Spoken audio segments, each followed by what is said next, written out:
Good afternoon, everyone. We thank you for joining us today. We're now going to call them. Our first line is 1B, the adoption of the agenda. I move we adopt the agenda. Second. All right.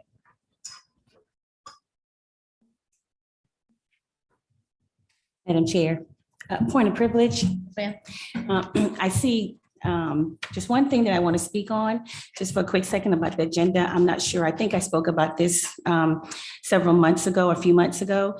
I would like to see on the agenda moving forward, under Student Outcomes and Strategic Education Committee, some things from the board as it relates to board goals and student outcomes.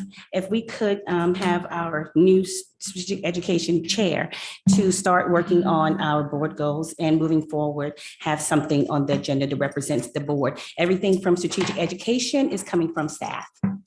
Thank So you. if you'll make write up the form with your folks and pass it over to me, I'll be happy to make sure it's on there. Thank you. Sure. Anything else?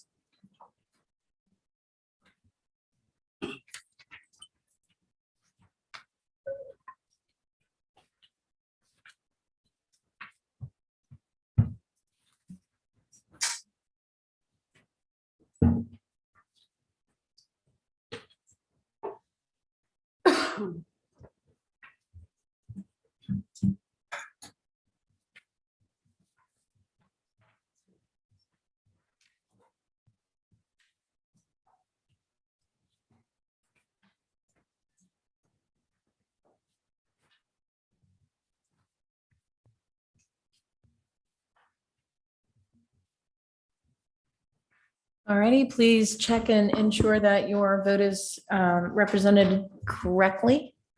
If there's no objection, the motion carries.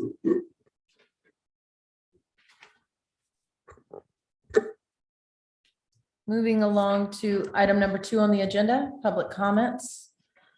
I will now turn to the vice chair and ask Ms. Bailey if she will cover that for us. Good afternoon, everyone. I think we just have 2 in-person comments. Please come forward as I call your name. Francis Bellotti and Renee Forsberg.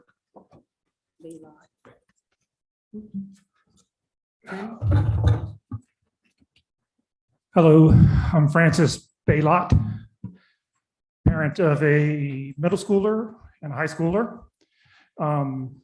Lucky for you guys, I travel a lot for work now, so I don't get to make it to a meeting. I'm so excited to have 2 whole minutes up here.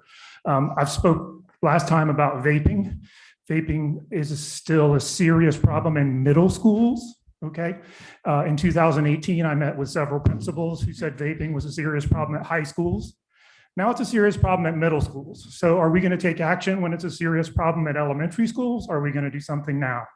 I need to remind you that from 2011 to the present, vaping among teens increased by 1,800%. Okay. My greatest challenge to maintaining abstinence from vaping, from nicotine, for my daughter and my son, my greatest challenge, this is going to sound harsh, my greatest challenge is putting them in a CCSD building every day. That is where they are exposed to the most amount of vaping, the most amount of anything associated with vaping. And as you may have noticed, the statistics during COVID for teen vaping actually went down. And that doesn't mean that CCSD is responsible for my children vaping. That's my responsibility, but you need to work with me. You need to help me out. And you need to implement a program that is comprehensive. It needs to include enforcement. It needs to include education. And most importantly, it needs to include treatment, science-based interventions that help kids who are addicted to nicotine. I'm talking about 11 and 12-year-olds who are addicted to nicotine from vaping, abstain and have a successful life moving forward. You build the neural infrastructure for addiction when you begin vaping at 11 and 12 years old. That infrastructure stays in place throughout your whole life. There's no turning back. So we need to stop them from starting in the first place. And we really need to help some of these kids who are so addicted to vaping that they become sick like heroin addicts when they stop using it. I'm talking about GI. It's not like stopping cigarettes. These are, anyway, thank you. Please do something, please. Thank you, sir.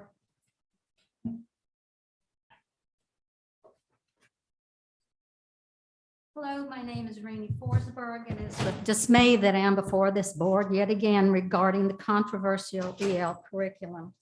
I want to read to you the response from one of the school board members to a person who is a teacher and voiced her opinion about that. Okay, it's going away.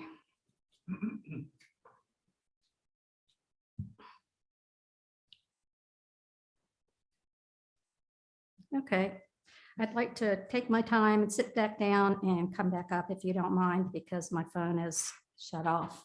Is that all right? Give me 2 minutes to do that. There's nobody else here. Come on, guys. You let people talk over all the time.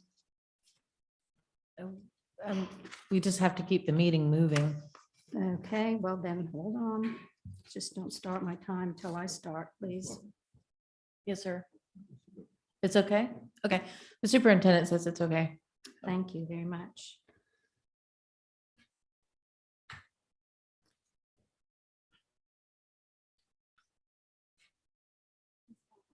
Yes, ma'am. Yes, please. Yeah. Oh, my goodness, sorry. It's okay.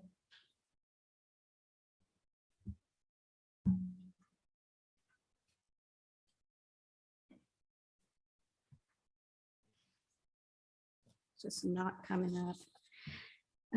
I will move on now. Thank you for letting me start over. Can again. you speak from your memory what it said? The letter basically said that she felt that the school board had already made up its mind about the curriculum and was not responsive to what the teachers and parents, many teachers and parents were saying. We did have a large group of people who came here and spoke in favor of the EL curriculum, but we had a lot of people who were afraid to come forward, who voiced their opinions to many, many people, including members of the school board, that they were afraid for their jobs. And so I'd like to take this time to read a few of those comments that came from the teachers themselves. I have not taught the EL curriculum because I have served as a coach during this curriculum rollout. However, I can say that it has not helped students. On top of this, I don't want, and this is someone else, it is the job of the parent to determine family's own personal core values. It is up to the parents to decide what makes an ethical person, what constitutes racial and ethical bias.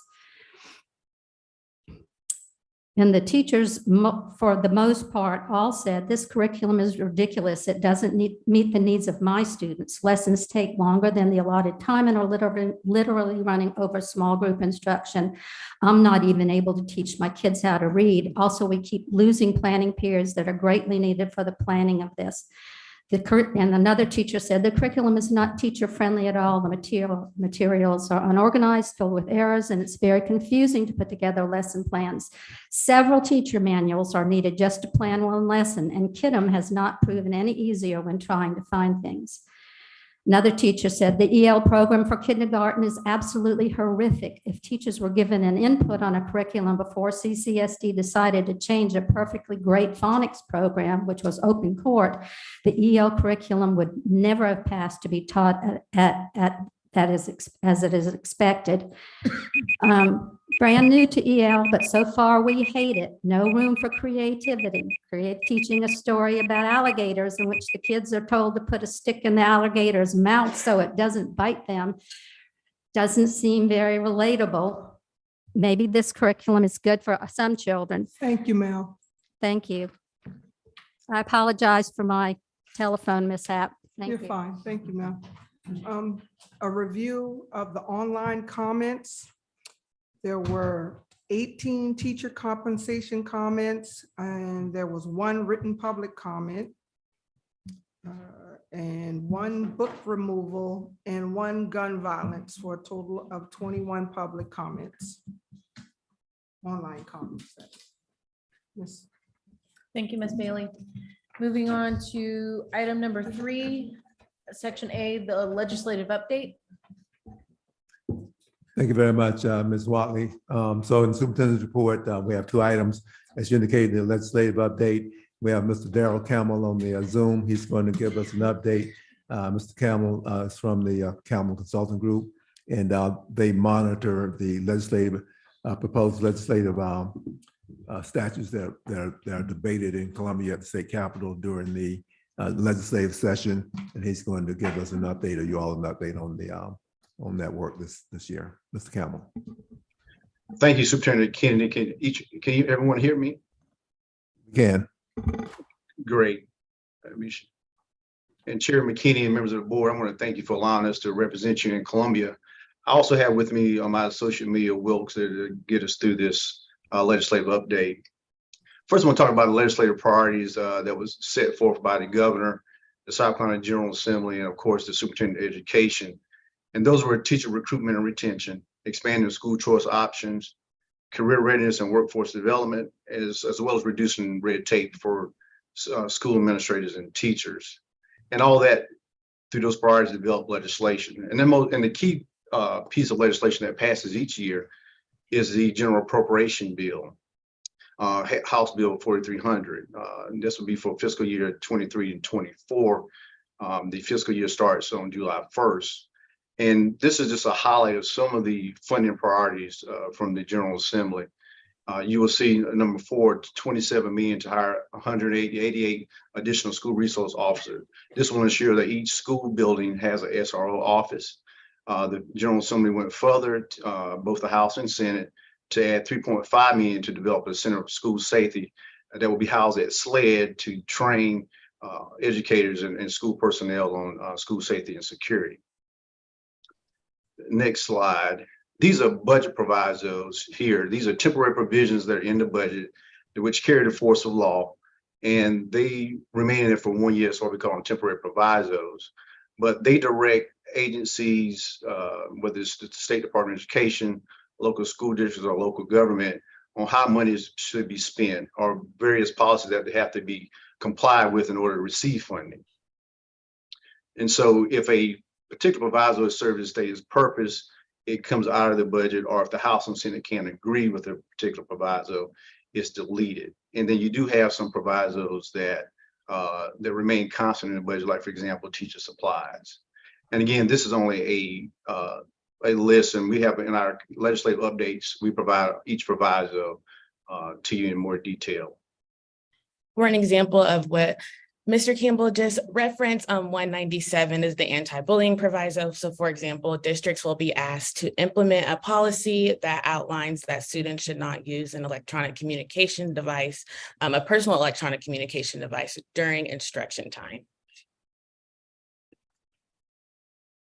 This is just a caption of the budget timeline. So when the General Assembly convenes in January, the House Ways and Means Committee begins this budget deliberations. And of course, there's a jurisdiction for each subcommittee, and for K through 12, there's a subcommittee, and that process goes through the committee process in terms of deliberations, full committee, and then the House passes their budget, and you start that process over in the Senate in their version.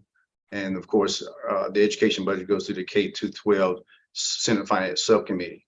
The Senate has already passed their version of the budget back to the House. And this week, tomorrow, the Board of Economic Advisors will be meeting to give a revenue forecast update. We anticipate there'll be additional revenues that they will certify. And that's when the House will then amend the budget, send it back to the Senate. And there's no more part of the course that the Senate will not concur, which triggers the process of the conference committee. And so we anticipate that the Conference Committee will probably start meeting next week. This is when you have 3 House members and 3 senators who then deliberate on the difference of each budget before they send it to the governor's office. And in most cases, the governor will have some vetoes. And so therefore we'll have to come back and deal with the budget vetoes as well.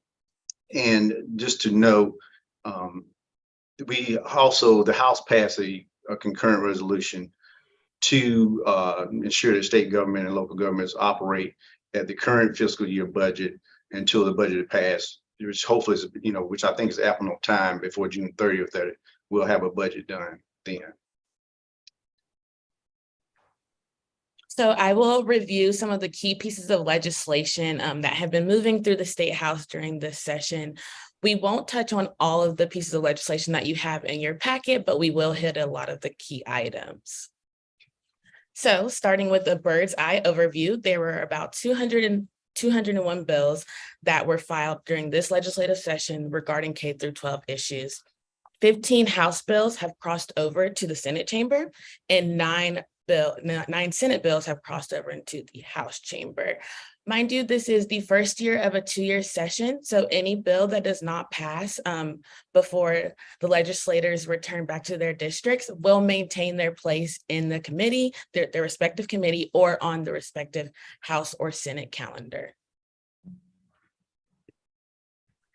Starting with the Educational Scholarship Trust Fund bill, this is the piece of legislation that the governor signed into law last Thursday. This is a really big priority for the General Assembly. School choice is. So this bill creates education scholarship accounts and will distribute public funds through a payment system to public schools or to public schools, and will be able to be received to students who are attending private schools. Charter schools will not be eligible for this funding under the current bill. So this bill will also allow $6,000 to be allocated to 5,000 students. Right now, it is only 5,000 students who will be able to take advantage of this program. Next year, 10,000, and then the following year, 15,000. The General Assembly will reevaluate this piece of legislation in 2027 to make sure that this funding and the amount of students receiving the funding is the appropriate number. In order for a student to receive any funds from the Educational Scholarship Trust Fund, they must be Medicaid eligible.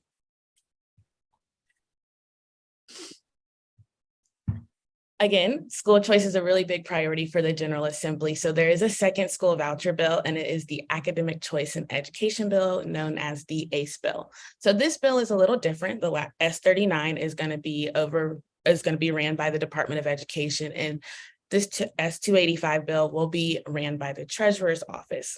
So this bill will allow tax credits to be collected for nonprofit organizations to fund private school and homeschool options. Those nonprofit organizations will have oversight by the Treasurer's Office.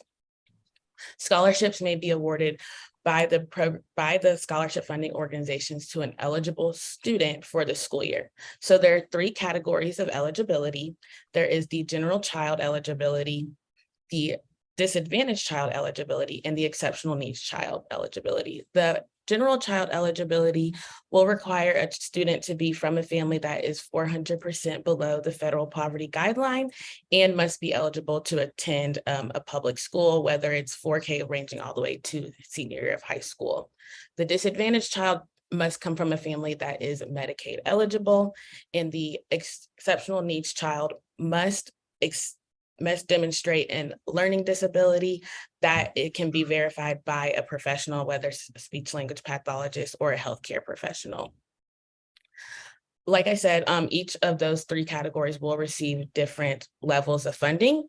Regardless of the level of funding, the funding will be able to cover tuition, textbook fees, transportation, or any parent engagement program, as long as the service is provided by the school that will be receiving the funding.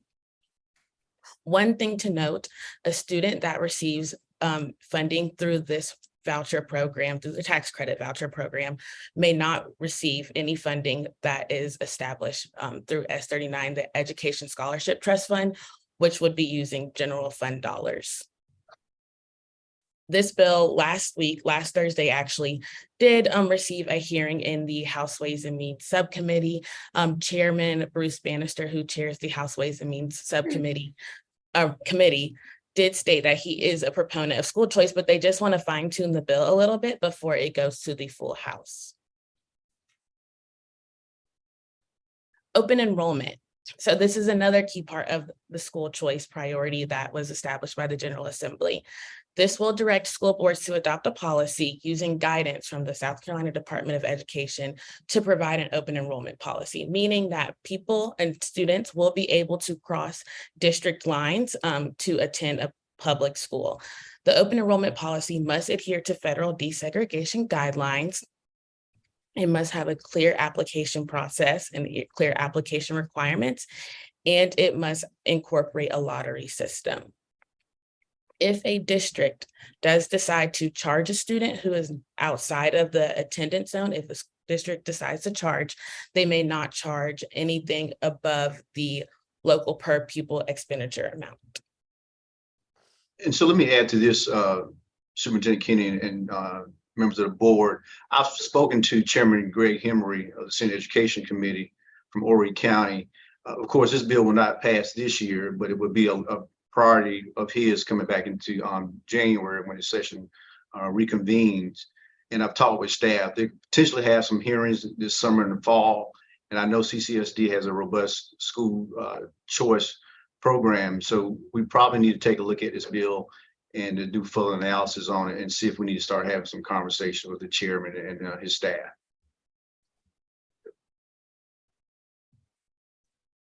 Next bill is workforce housing. This is S-284. This bill will allow municipalities and counties to use revenue generated by the local accommodations tax. They'll be able to use that revenue to develop workforce housing. Of course, there is an income requirement here. It must accommodate a person or a family whose income falls within 30% and 120% of the median income for the local area. This bill does not include industry-specific personnel, meaning it is not restricted to the hospitality industry. The only restriction is the income bracket that an individual or family must fall in between. This bill was recently amended in the House Ways and Means Committee, and it is currently on the House calendar for this week. Since it was amended in committee, it will be returned to the Senate with those amendments for concurrence.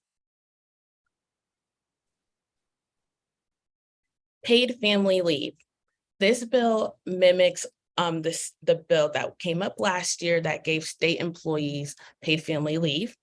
So it will grant district employees 6 weeks of paid family leave upon the birth of a newborn child or adoption. Right now, there is not a line item that will fund this program, meaning that districts will be responsible to fund this program once it is implemented.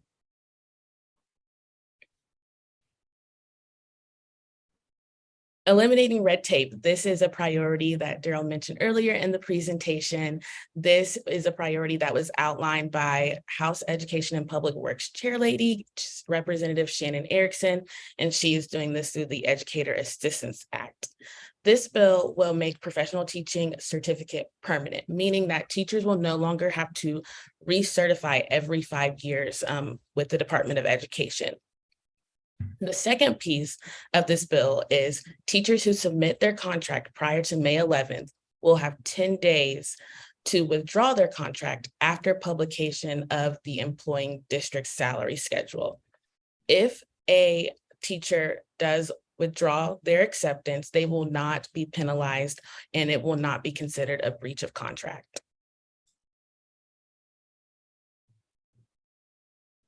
Workforce development is a key priority for Speaker of the House, Representative Merle Smith. This is being done through the Education and Workforce Readiness Bill, H4060.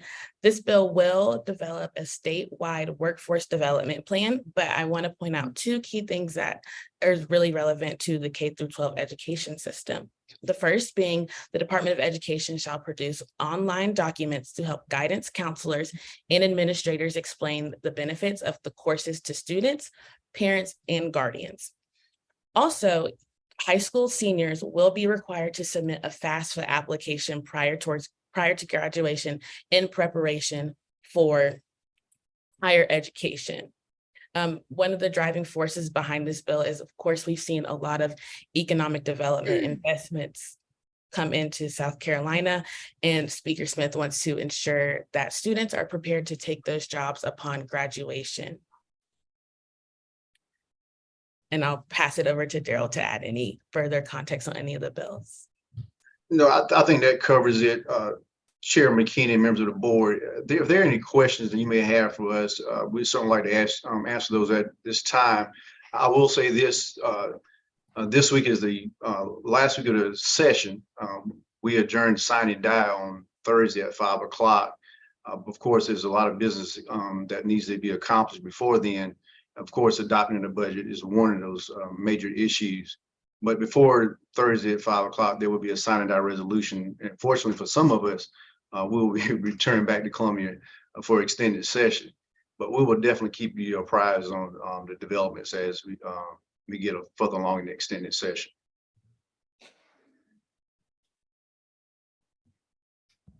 You commented with a concern about the open enrollment and that we should perhaps have dialogue with legislators about that. What is your concern and what is the dialogue? Well, it's not a concern. I know we have a robust program. I think I've spoken with staff and they just told us to monitor it and watch it.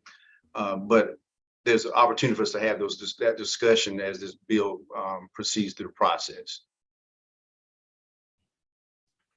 I'll open up let's do this in order. So I'm going to actually start with Dr. Temple, if you have a question.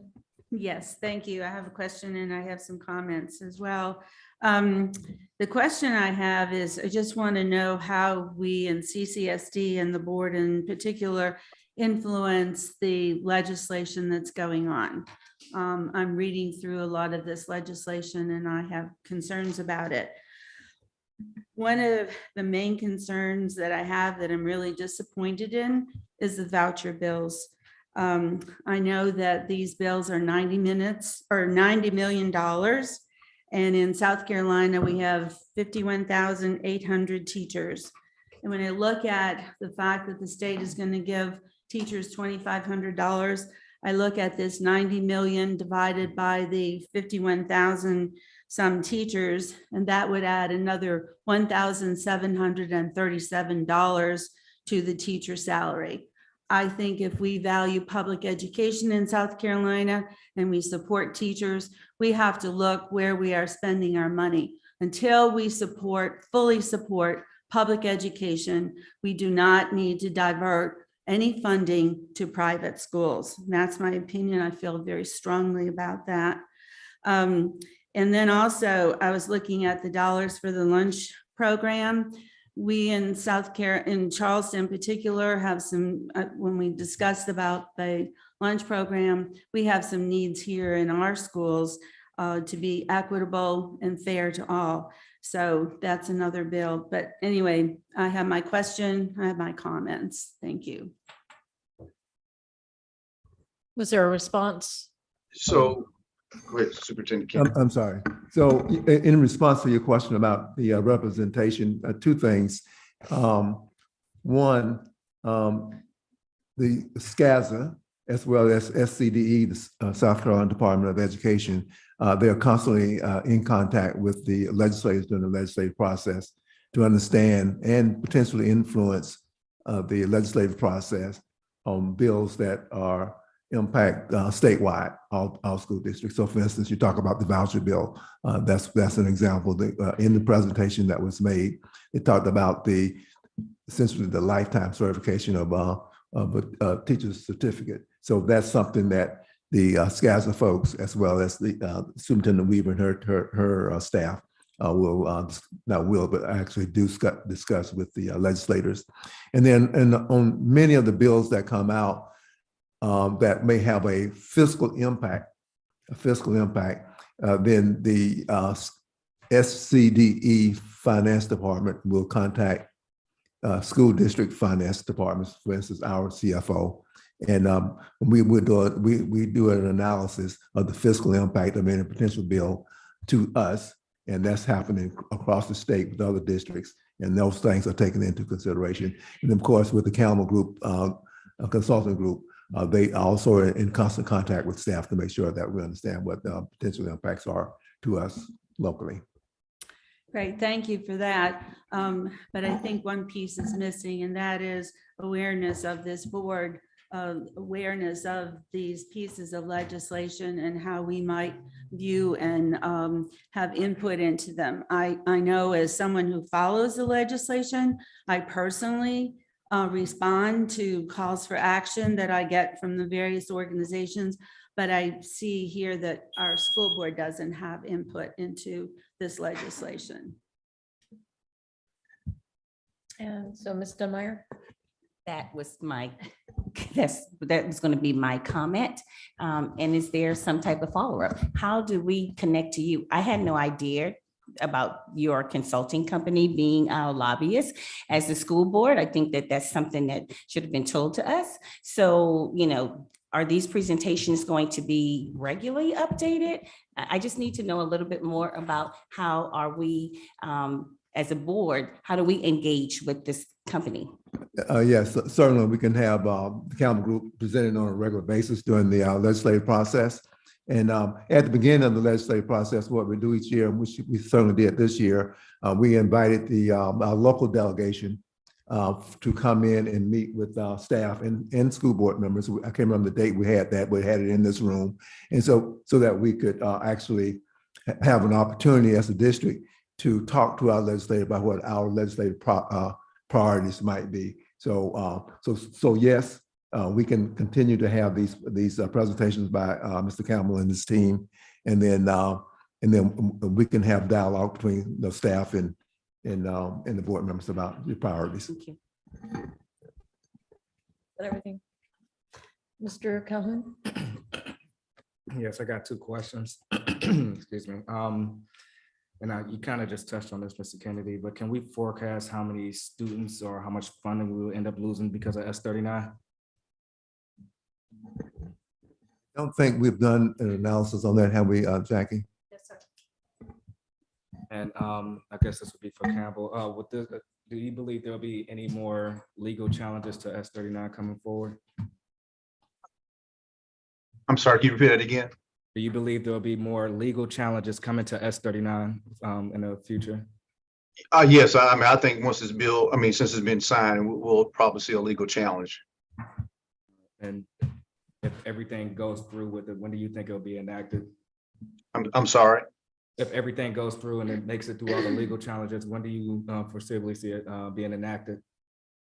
I can't determine that. I think, as it makes its way through the court system, if it, goes through the lower courts or it goes directly to the state Supreme Court.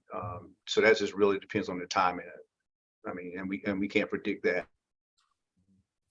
Thank you. Ms. McKinney? Ms. Bailey? Yes, I would like to say, I like the school vouchers bill that's being put forward. It gives our parents and families in the community a wide variety of options to be able to educate their children, whether it be private school funding or homeschool funding. I believe that the families in Charleston County deserve and need those choices. So I just wanted to make that statement. Was there any response, Mr. Kennedy?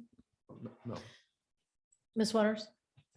Nothing additional, just want to underscore what my colleagues have shared about the board being able to engage and be knowledgeable about how we can get active, just because Charleston County is such a one of the largest school districts. I do think that we should leverage that when possible, and want to underscore the request for the financial analysis on the revenue we're going to lose with students exiting, and not just a revenue analysis, but also a talent analysis, because we know that, bills like this take the brightest out of our system. And so I would love to know, the qualitative impact to our schools that comes from this. And so I know we wouldn't have that today, but in future, I think it's important for us to think about, especially as we position ourselves to advocate for what's going to be helpful to the district. Was there any response? As Ms. Waters said, it's premature on on that type of analysis. And so as Mr. Campbell said, this is going to go through the courts. And so at some point, I would anticipate that the State Department, they will do a statewide analysis. And then we on the local level will get involved at that point. Mr. Kelly? Yeah, I'm actually I'm quite excited to see, thank you for this. I'm very excited to see that parents are going to be in charge of their kids' education, which is the way it should be. So I'm grateful for that. There are two questions.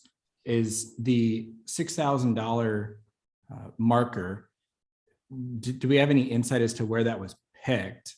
Contextually, the reason I'm asking is because I believe our out of district tuition is 10,000 some change. So obviously, if there were a student right on the brink of like Berkeley and Charleston County that would be unable to afford Charleston County with just the $6,000. So do we know how that was chosen? And I guess secondarily, would we accept the $6,000 if it was coming from the state rather than the 10.5 or whatever else it might cost? So I don't know. So in these types of bills that they have impact statewide, I mean, once the bill is passed, so the governor has already signed this. So the State Department is doing the analysis, and they will give each of the school districts guidance. And then in terms of the 6,000, I mean, I have no idea how that number was derived, but I think I heard Mr. Campbell say that over a period of 3 years, that 6,000 will increase. Oh, I misunderstood. I thought it was the number of students that were. Maybe it's the number of students. I could have misunderstood. Okay. But so at any rate, ask the State Department of Education gets involved in doing this analysis along with the Department of Economic Advisors, the Bureau, I think it's called Economic Advisors. Then school districts, we will come on board, and then we'll be able to provide additional responses and analysis to you all. Okay, and the other question is it's the PDF page 4, so I'm not sure what slide number it is, but under the provisos at number 2, it's stating a fact that teacher average salaries has increased. Is there now a proviso that requires that we meet that, or what action do we have out of that information? So in committee, that proviso was amended just so the state knows what the now Southeastern teacher salary is. They do it every year just so it's listed. There's not a requirement to reach that as of right now. Is that the southeastern part of South Carolina? Southeastern of the United States. I see. Thank you. Mm-hmm. Mr. Grabowski? And just for clarification, that's the average salary? Yes, as written in the proviso directly. Yes, sir. And what's the status of the general appropriation bill? I mean, is that still in negotiation? Right. So this week is the bill is back in the House, and they'll get to amend that bill. As I mentioned earlier, the Board of Economic Advisors will do a revenue forecast or update a revenue forecast and certify what additional revenues are there before the House amends the bill and sends it back to the Senate. And we anticipate there'll be some additional revenues. And how strong is the increase, is the language on the increase of the teacher's minimum salary scheduled by $2,500, which increases the teacher's salary, I guess is the state level, to $42,000. What's the negotiations on that? You said what were the negotiations on that? That's correct. Yeah, I think it was just a priority from the leadership, House leadership, the governors, to try to, improve retention. So I think that was really the main driver for that. And I appreciate my fellow board members, Mr. Calhoun's statement on the analysis that we do on the potential losses on S39. I think you also need to do it on the family leave. It's pretty substantial. And I think you can pull from the history of everything to come up with the potential funding that we better have in reserve to cover those expenses for a well-deserved payment. Yes, sir. Although we haven't done any analysis on S39, we have done analysis on the Family Leave Act. It's actually in our budget, and I'll point that out when we go to that slide. Excellent. Thank you. Finally, on the Read to Succeed, I think I'm just not up to speed as to that. There's something that's actually prohibited. I mean, the legislature has actually made a step in making a statement like that. So for Read to Succeed, it's just shifting to the scientific model. It's just tweaking a little bit of the legislation that already exists. They've noticed that children aren't up to par with reading by third grade. So it shifts the focus from just K through 12 to that K through 3. And then it'll mandate districts to provide summer camps for students who are not, who have not quite reached the requirement that it is to move on to grades past the third grade. So it's just shifting that focus to focus heavier on the K through third grade reading.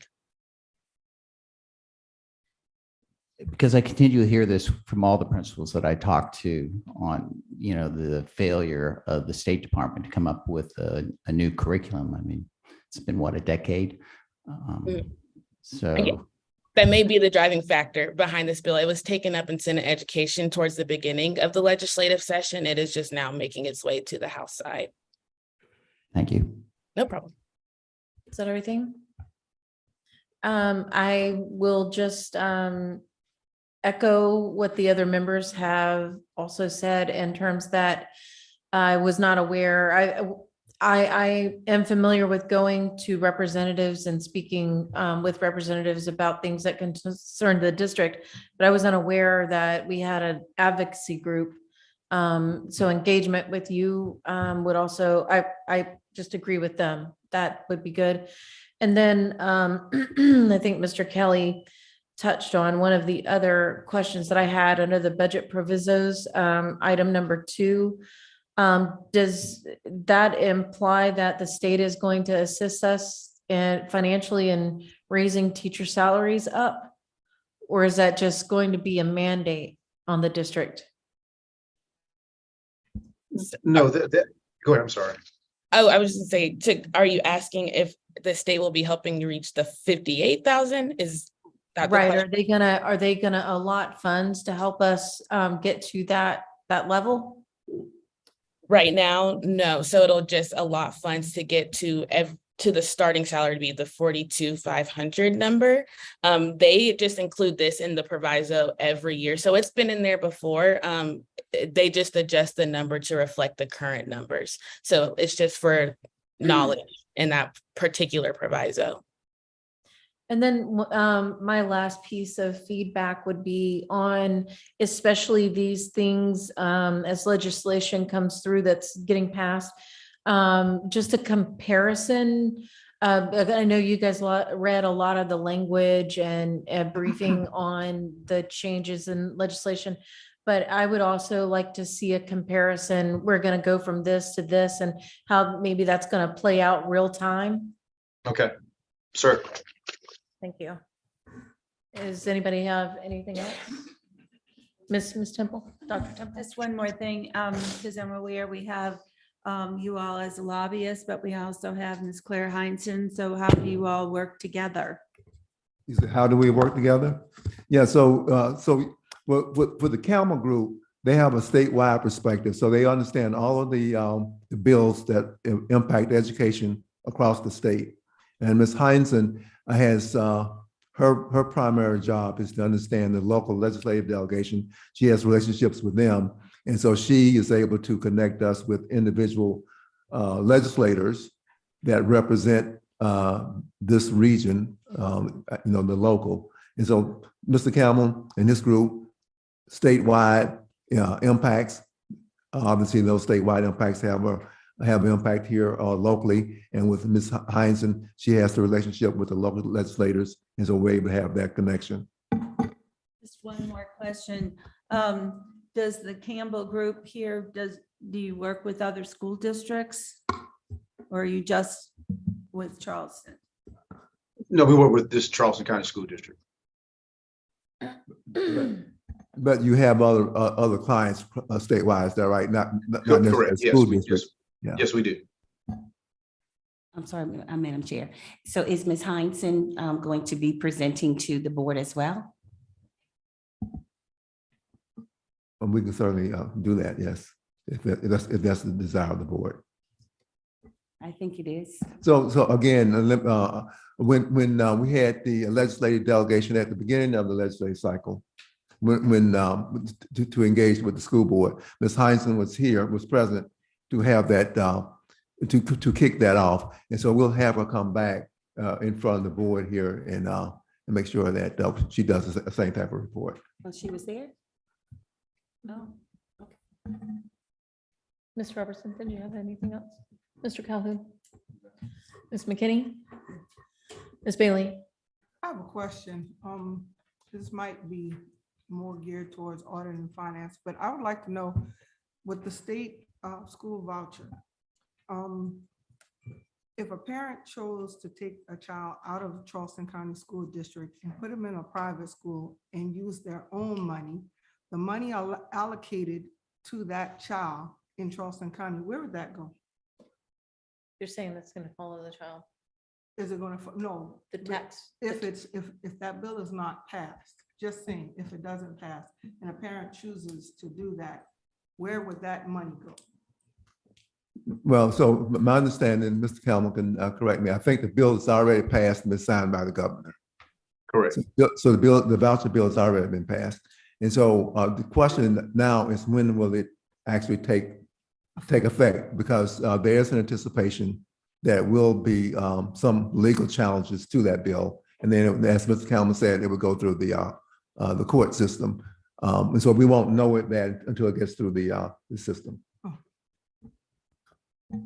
So if it's upheld legally, we're still going to have a financial impact in the negative, correct?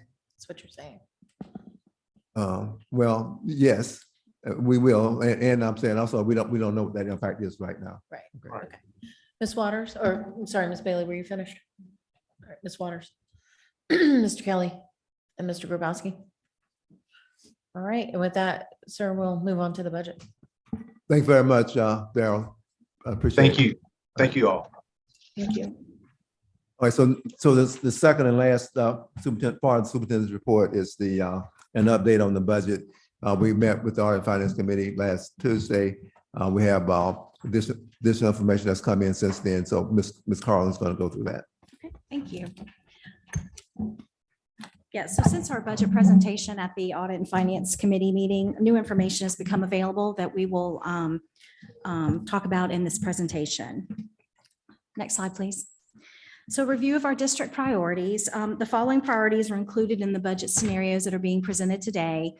Increase in teacher salaries, requests from school data reviews, and then student data clerk alignment of their job duties. Next slide, please. So proposed 24 millage, FY 24 millage. We've talked many times over the last several weeks about the value of a mill on the operating side of millage. It's about $3 million. We haven't really talked about the debt service side, so we're going to go over that today. So the value of a mill on the operating side is $3 million, and the value of a mill on the debt service side is $5 million. Our current millage rate for operating is at 130, and our current millage rate for debt service is at 28. So staff is recommending for FY24 a proposed increase on the operating side of 7.1 mils, which is equivalent to about $21,300,000. And then on the debt service side, staff is recommending a decrease of 2 mils, which would be a decrease of about $10 million. So the net would be about $11.3 million in revenues for taxpayers, going on through to FY24. Based on the PFM group projections that they sent us last week on May 3rd, the debt service millage can be reduced by 2 mils without any issue. And this will result in a 2 mil decrease in owner occupied properties on the debt service side. Remember, on the general side, owner occupied properties are not factored in for millage because of Act 388. So in order to raise teacher salaries by $5,000 for every teacher, plus a step increase if they prove eligible for that, the net impact to taxpayers would be $11.3 million. So overall, this proposal would reduce the debt service portion of all tax bills for owner occupied, non-owner occupied homes, commercial real property, and all personal property. And so later in this presentation, there are examples of how this will impact the taxpayer with these proposed millages. Next slide, please. So I know we've seen these budget scenarios before, but these are two new scenarios. Scenario 21 includes a 7.1 mil increase and includes a teacher step plus a $5,000 salary increase across all sales on every single salary schedule, up to 40 steps. And then it also includes a non-teacher 2.5% cost of living adjustment. Can I interrupt you just for one moment? I just Sure. need a clarification. Will that also include the teacher librarians? Yes, they are paid on the teacher salary schedule. Yes, ma'am.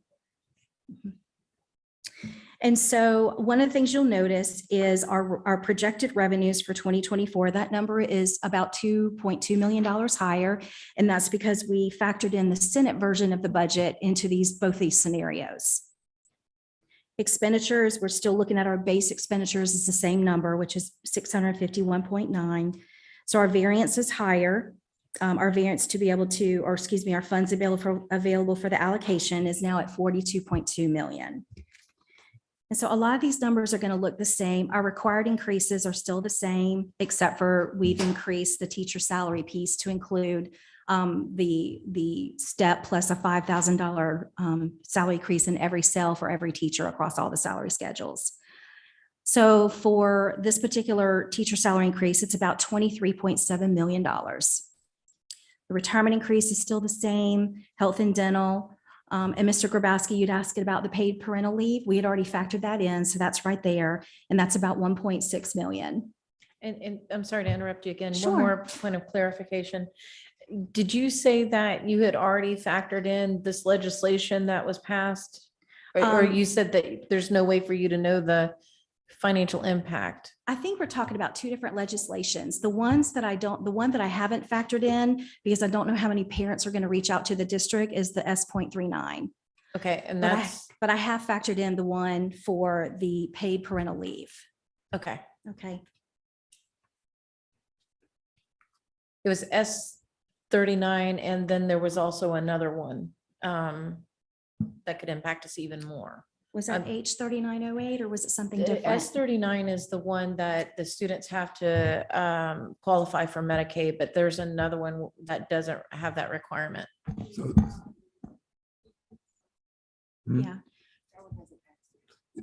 That one hasn't passed yet. Okay.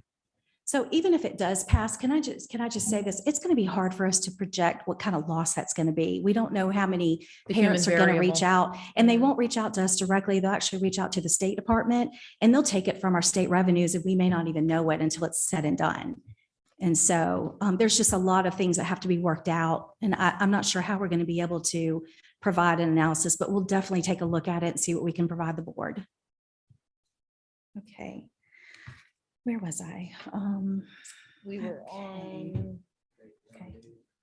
Okay, thank you. So the required increases are, for this particular scenario, are 51.4 million. The school data review recommendations have not changed, so that's still at 6.8 million.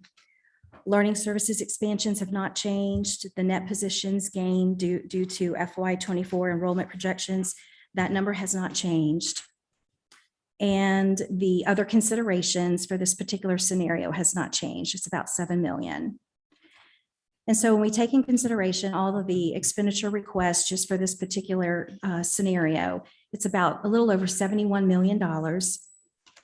And then, so our remaining funding balance is 28.9 million. And we use the same strategies to balance as we've used before. I know you're familiar with these, but the mid-year spending freeze, elimination of positions, non-salary budget reductions, the potential local revenue increase, that's factored in, and the use of fund balance using about 5.3 million. But on top of that, in order to balance this particular scenario, scenario 21, we would need to use an additional $1.5 million to balance this budget completely. And so going over to scenario 22, it's the same information we just covered, except for one small thing, which is if you look under other considerations on slide 5, We've got under human resources, the non-teacher step increase, and then to increase it to a step 31 is approximately $3.2 million. And we were advised by our Audit and Finance Committee to put this number back in our budget to keep this group of employees at the 97% market value. And so we keep going down. The FY24 expenditure request for this particular scenario is a little over $74 million. And the remaining needed to balance is a little over 32 million. There again, the strategies to balance are all the same, but in order to completely fund this, we would need to use an additional $4.5 million in fund balance. Are there any questions on these two scenarios before I move forward? Yeah, if I may, the $5,000 base increase, that is, what does that take the step 0 to? Oh, we're going to talk about that. Okay, well, if you're gonna, That's that's okay. fine. You can, I'll wait. Okay. The other question, the non-teacher 2.5, it says 2 step 31. What is it currently? That's 231 from? It to 30, right? Currently, From 30. it goes to 30. So to go to 31. Okay. Mhm. Okay, thank you. You're welcome. Any other questions before I move forward? Okay. All right. So we're going to talk about all the wonderful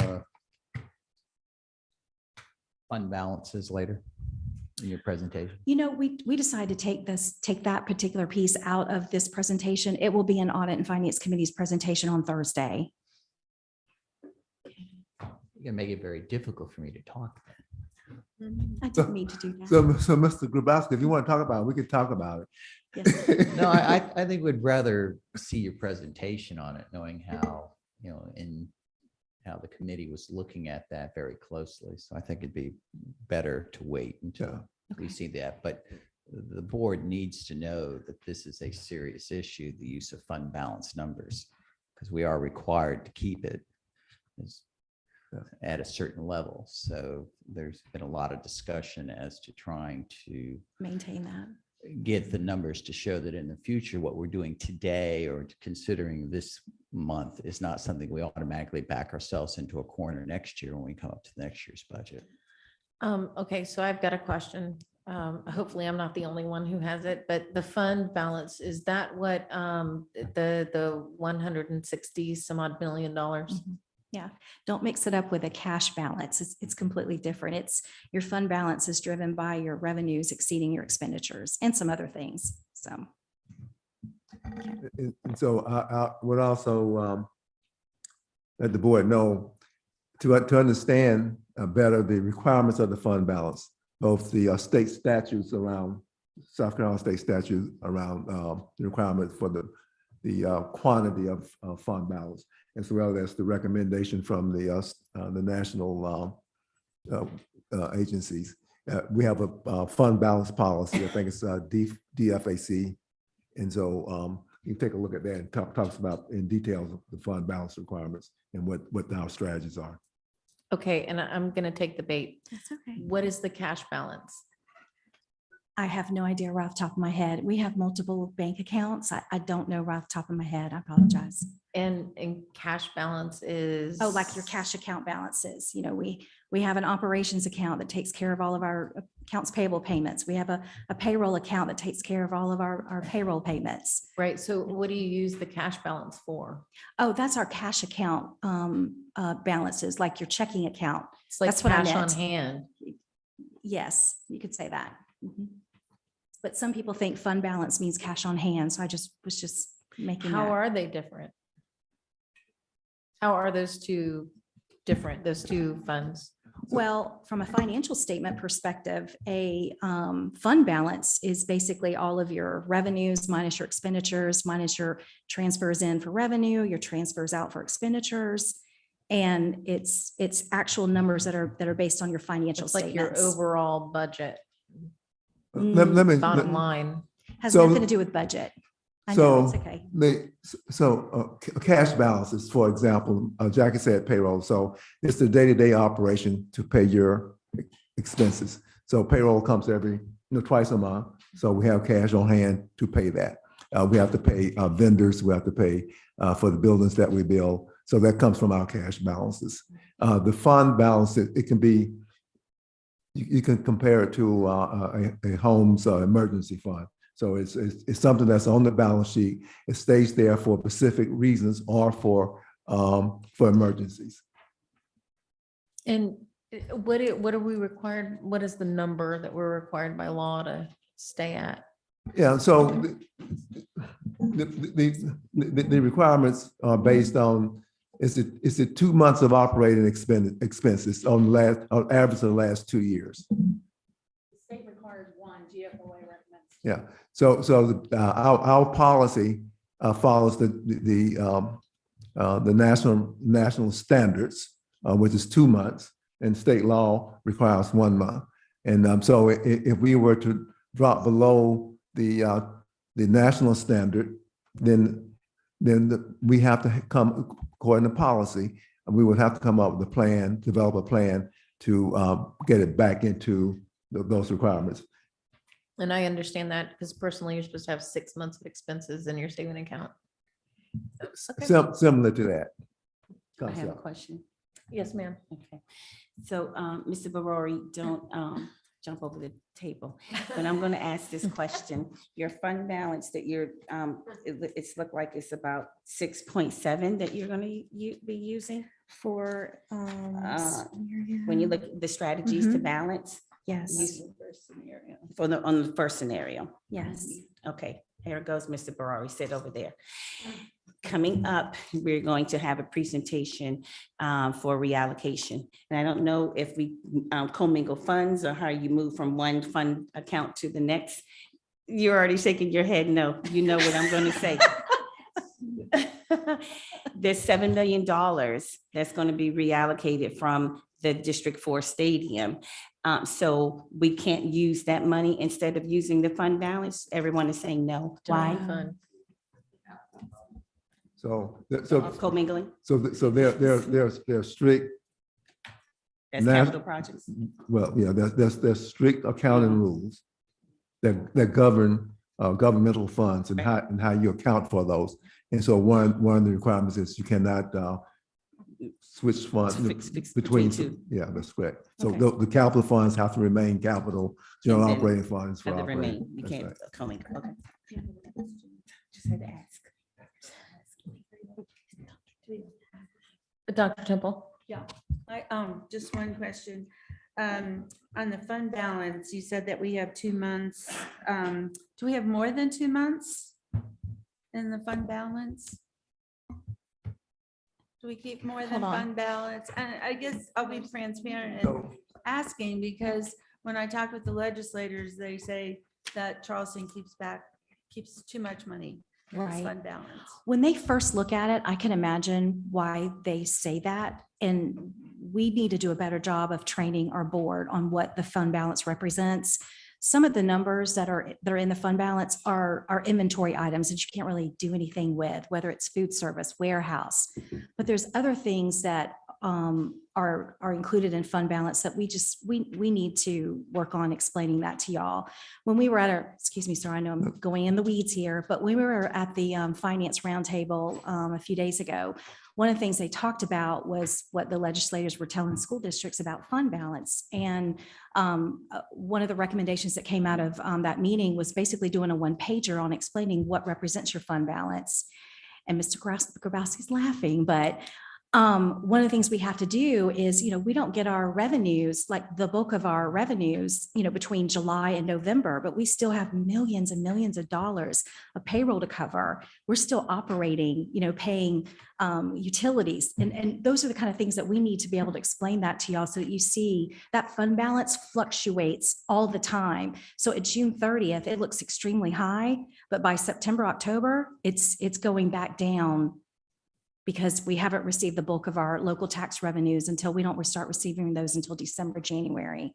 I know, that's why I really think we ought to, our legislature and maybe our lobbying team can work with the legislature to fund our schools 3 years in advance, because it's a roller coaster. I've been on the other side where I've been programmatically trying to plan for something, and it's a roller coaster. Yeah. And it's there's instability there that's really problematic. Anyway, that's a conversation for another day. Is that everything, Dr. Tibble? Ms. Roberson? Okay, not that you all haven't looked everywhere, but you see my book is all. You make me happy. Highlighted. You make me Yeah. happy. So I just want to ask about this object code 0127, that's designated various schools. Is that commingling? You started this year with 279,784,000. How much do you have in that account now? And can we use monies out of that account?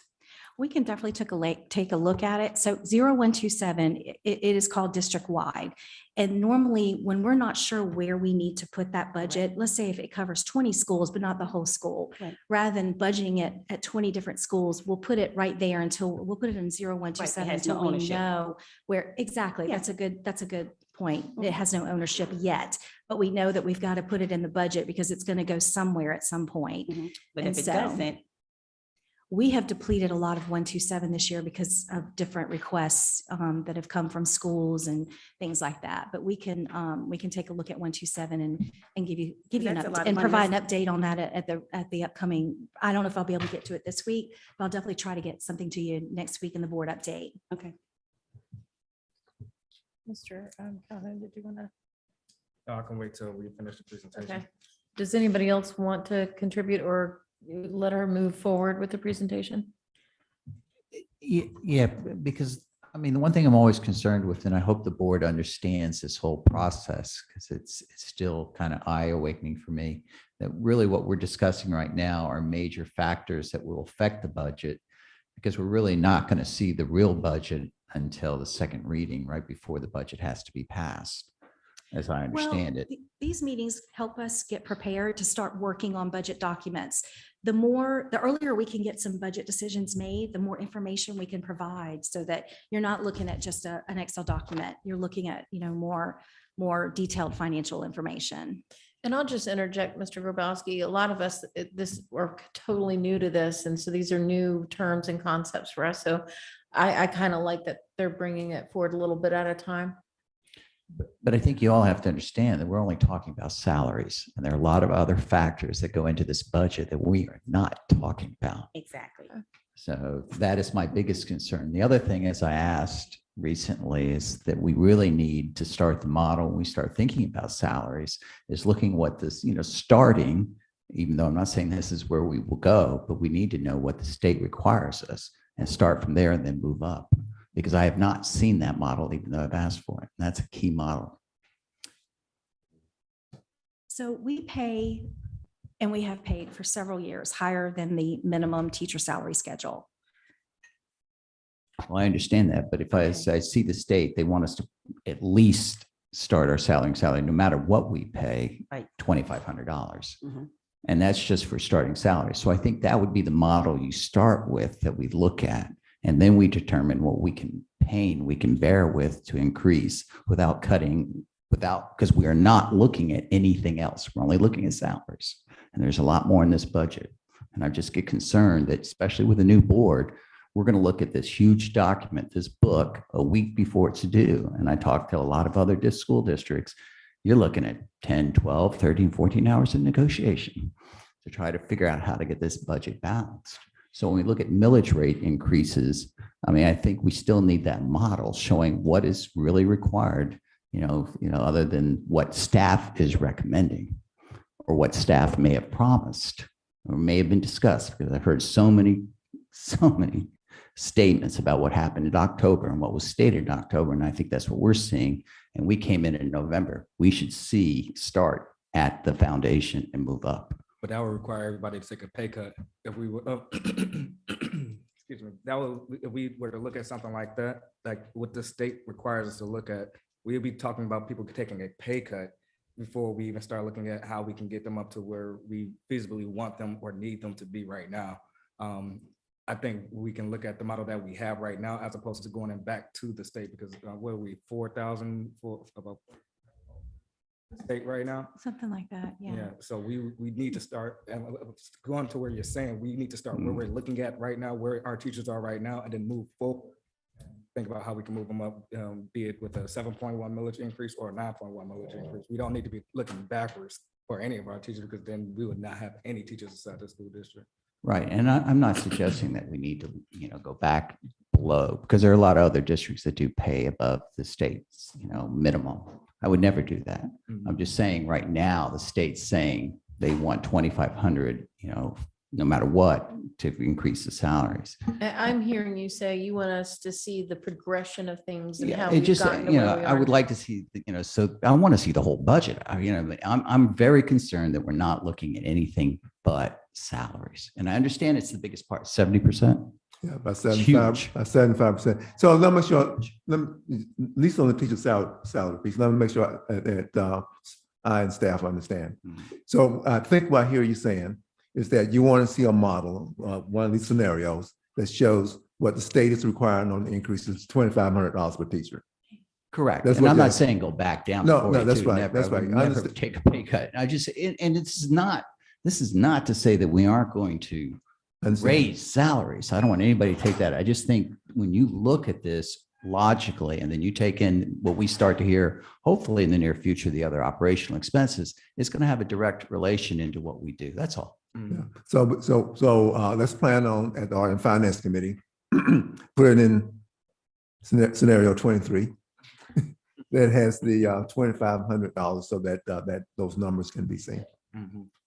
That's acceptable. I mean, it just makes it more, it's logical.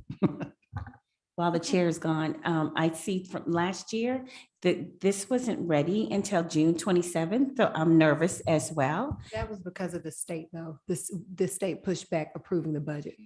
So will we have it before then? Because I am with Mr. Grabowski. I don't want to sign off on something because this is just salaries. I think the date you're looking at, Ms.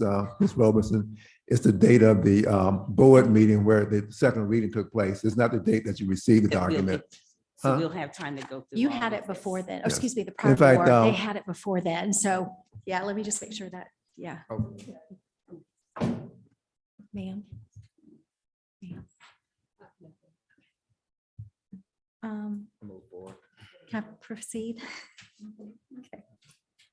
Okay, so next slide. So we're looking at, this is a new slide where we're looking at the $5,000 flat increase across all of the teacher salary schedules. I'll just go through a few of these subsets of data. So to answer, I think it was you, Mr. Kelly, you'd answered or asked about a bachelor step 0, what would they go up to? So they're currently at $43,146. So they would go up to $49,074, about a 14% increase. The second set of data, looking at a master's step 5 to 6, the teacher would go from 53,391 to 59,440. The next subset, looking at a doctorate step 10, going to 11, they're currently at 67,770, and they could possibly go up to 73,986. I won't go through all of these, but on the right side, the last subset of data, I always like to go over the doctorate level. The doctorate going from a step 35 to a 36, they're currently at 101,430. And with this particular scenario, they could possibly go up to 107,843. Yes, go ahead, Bill. I just want to make sure and clarify when we look at the 0 to 1 and how Mrs. Carlin points that out, that the teachers going from step 0, so their induction first year, to step 1. So we see that increase because they're stepping, but a first year teacher would be at 48,146 next year. So that 0 step teacher would be. Just want to make sure that was clear, because there's been a lot of talk about whether it's going to be 50 or 55 or 58. I just want to make sure it's clear. And then they get a signing bonus. So for first year teachers, as part of our ESSER funds, we have what's called Jumpstart Your Career. That includes a signing bonus. It also includes funds to help pay for their certification, praxis exams, and some other things.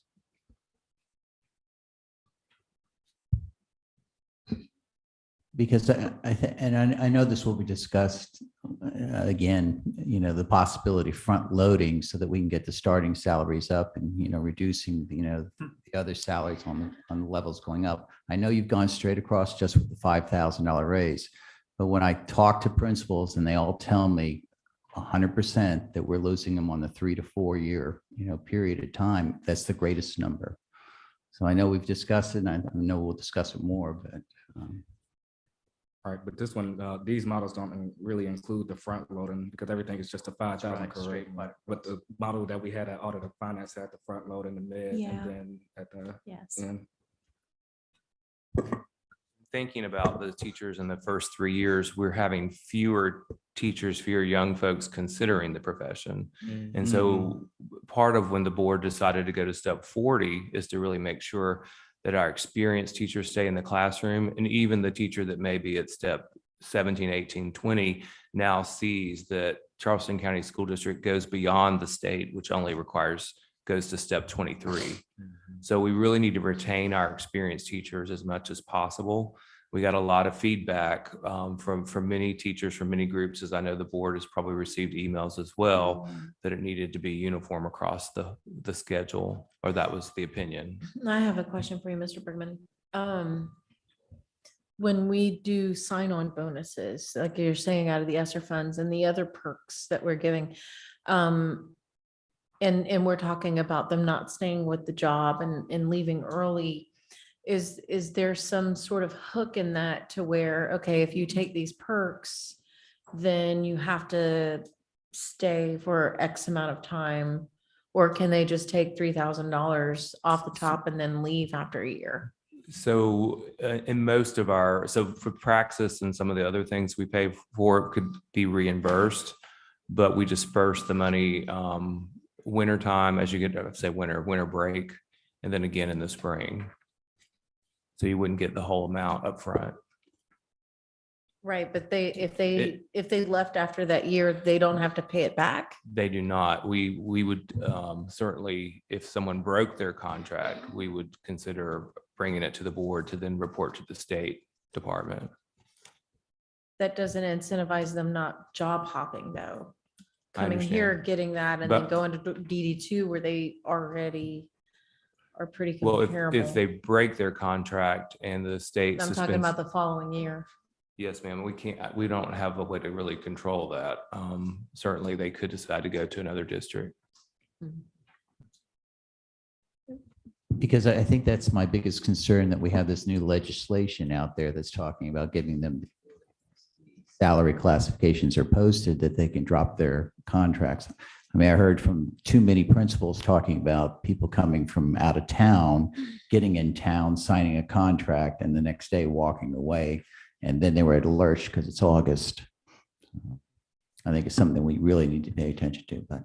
Butters? Just to add, just from context in the field, one, the $3,000 is not like enough money to be doing something like that. It's not $15,000. I think most of what we're talking about also just needs to be addressed beyond the HR department and in operations, because experience is what's going to get you to the retention piece, what experience you're having when you're in the classroom. So it's beyond money at that point. It's having strong principals in the building. It's having the resources that you need. And so we need to look at some of these other funding categories as well in terms of how they support teachers. But it's general, standard practice to recruit and give those bonuses. And most people aren't just going to hop around for $3,000. If they like where they land and they're supported, they'll stay. Ms. Carlin? Okay. Oh, Dr. Kimball? Well, I was just waiting for her turn. Yeah, Okay. I mean, I've received a lot of feedback from teachers wanting to see the flat increases, and the way that our experienced teachers are thinking about it, and the way I think about it as well, is that the salaries have been low and unreasonable for a long time. And so our veteran teachers have been stayed with us when they could have maybe gone somewhere else. And I think that this will seem fair to them. and give them the boost that they need, because we do want to keep our veteran teachers, because our new teachers will do well if we have our veteran teachers there to mentor them. So, you know, one of the things I saw when I was working in the district is if I could get involved in my program, teachers who had 10, 12, 13 years of experience working with, helping with professional development, helping support the teachers, that was a really good thing. So we want to keep our veteran teachers. And I think they're looking at this flatter rate as being fairer to them as well, because they've been working a long time without a lot of increases in support.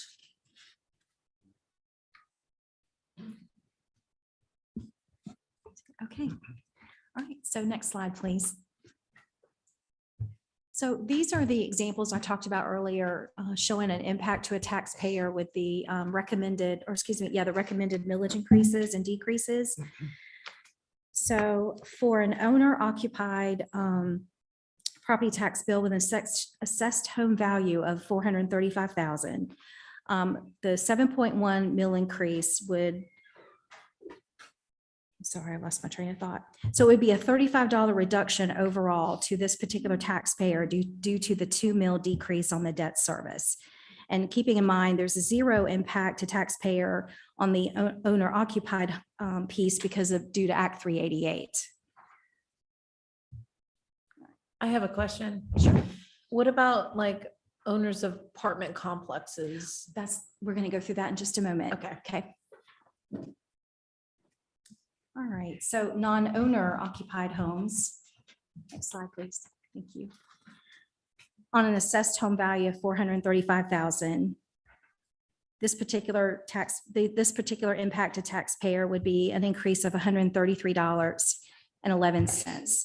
So I want to draw your attention to the debt service piece. So prior year on this particular impact, they were charged $730.80. So this amount would go down for FY24 because of the 2 mil decrease. So it would go down to $678.60. So although the operating side would increase by about $185, the debt service side would decrease by about $52. So the impact to taxpayer would be a little over $133. I think to answer your question, Ms. Watley, is on the next slide. On the commercial real property. So assessed value of $1.6 million. The operating increase would be approximately $714. The debt service decrease would be approximately $201. And so the impact to taxpayer would be approximately $513.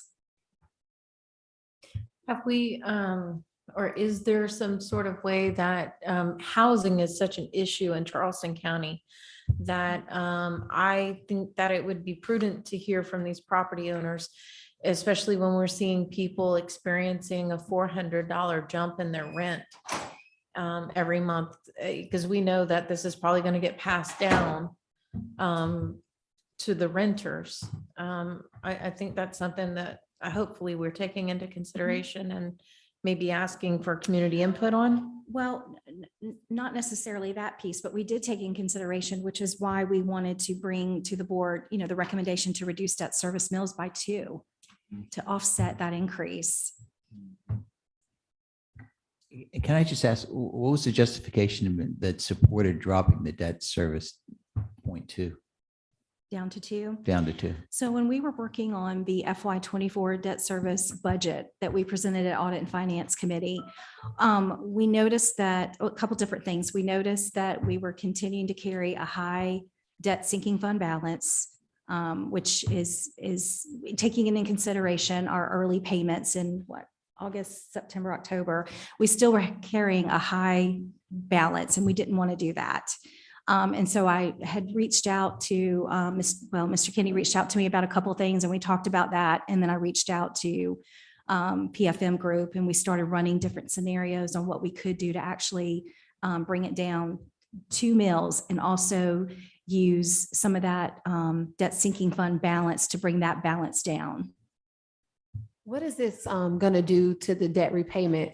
Is it still I know you had presented like by the year 2030 or something. Yeah, 2032, I think it is. So the ask of PFM, the financial advisors, is to take a look. So the sinking fund is a balance that we carry every year to help pay a part of the debt down. So that balance, that sinking fund fluctuates. And so over the last several years, it has steadily increased. And so instead of allowing that sinking fund balance to remain at that current level, we're able to take $10 million out of that to pay to apply to the debt service. And so PFM's charge was to do the analysis without impacting the long-term debt payment. Yeah.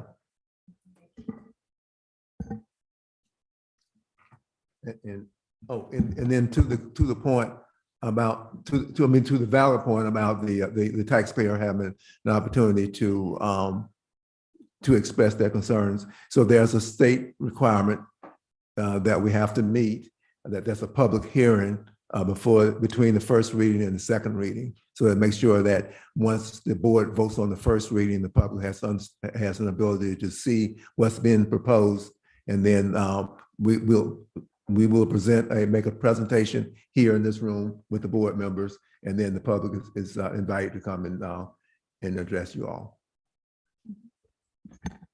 And just for clarity, that will happen after we've seen the entire budget.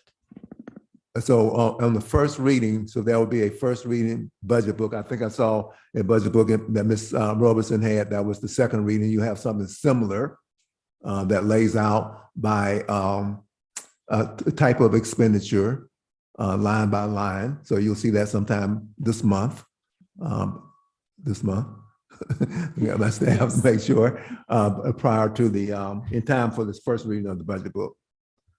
Okay, I just want to make sure I'm understanding this correctly. We're not voting to increase taxes until we see everything that we're spending money on. Just to put very plainly, that's what I'm getting at. Well, I'm not. Let me see.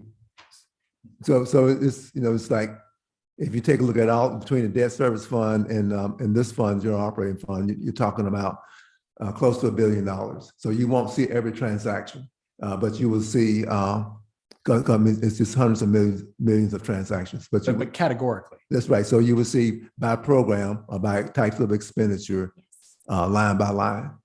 Okay. Thank you. And so you will see that in the first reading of the budget. The board will vote. Let's say you will vote to approve what's being presented. You might we'll make a recommendation. You'll say, well, I want to make adjustments here, make adjustments there, or you approve it, and then we make those further analysis, further presentations to the Audit and Finance Committee, another budget workshop, the public hearing, and then you guys vote at end of June. Okay, thank you, sir. Because I just think it'd be very helpful to the board, like electricity. We all know that electricity is going up. Food costs are going up. There's got to be something else other than salaries, which are 70%. So there's got to be something within that 30% that this board needs to know may be coming. So when they make the consideration for the salaries, we budget appropriately. Yes, sir. I mean, if you take a look at the required increases, there are things in there other than salaries. There's one that says operations, contractual obligations, and other must-dos at $10.7 million. So if you take a look at some of our contracts, like the example that I like to give is the transportation contract. So we have a 5-year contract, and there's cost escalation requirements in the contract. So those are non-salaries that would increases that would be captured at $10.7 million as an example.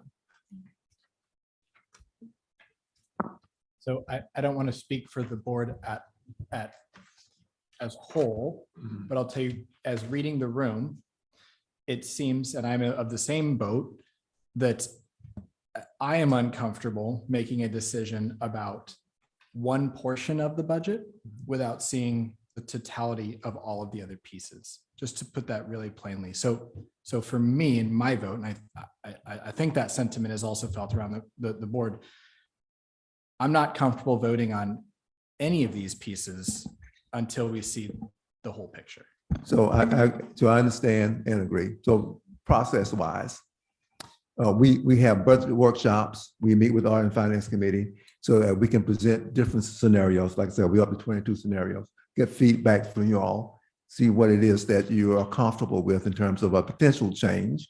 And then it is impossible to take this size of a budget and do a line item presentation for the entire budget multiple times. We can only do it a couple of times, one for the first reading of the budget and then the second reading of the budget. So that's why I'm saying we're getting feedback. We'll have a Audit and Finance Committee meeting this Thursday, get additional feedback based on that. We will create what I talked about a few minutes ago, this line item that shows by types of expenditures what you would be weighing in on.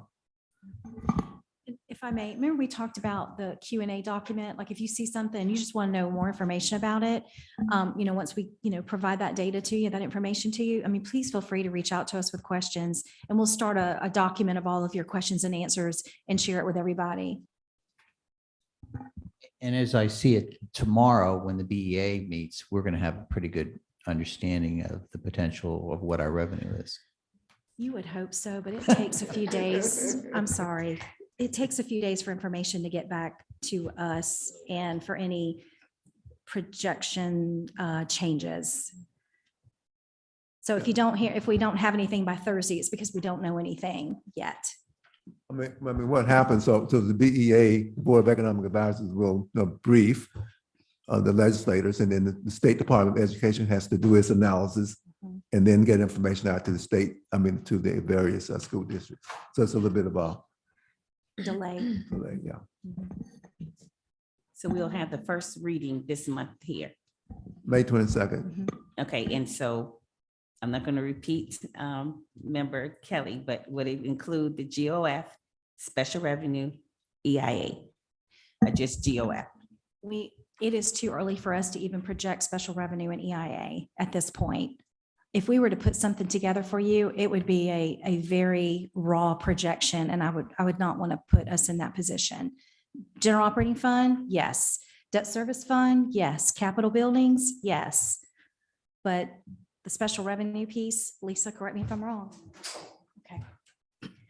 It's too soon. We don't have anything from the state yet telling us what those future projections and allocations look like. And that you normally get that when? What we know will be in the second reading. It won't be our special revenue for the whole year. It'll be what we know at that point. And I think if we can stick with this one model and maybe just a foundation, Mr. Calhoun, you can chime in anytime on this one. I think what's going to be discussed at the ad hoc will give us a lot more information as to what we can recommend and not recommend. Okay. Anyone else? Okay, next slide, we'll talk about automobile changes. And so on the operating side for an automobile with assessed value of 20,000, the operating side taxpayer will see an increase of $8.52 and then see a decrease of $2.40 on the debt service side for a total impact of $6.12. And then next slide, please.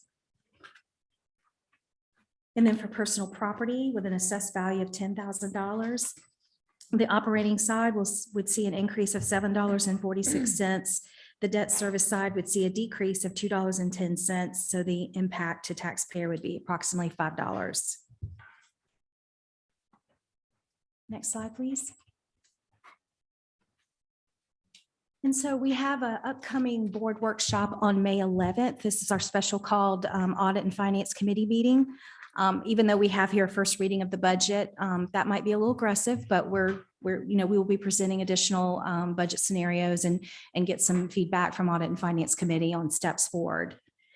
And then we'll have a May 22nd board meeting where we anticipate to do the first reading of the budget. And then on June 26th, board meeting, we'll have our public hearing where we will present the second reading of the budget and the board will adopt the FY24 budget.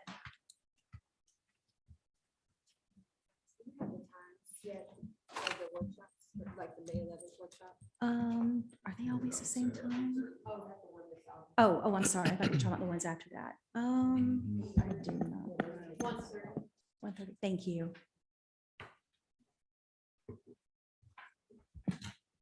And if there's no other questions, that concludes this budget workshop presentation. Thank you.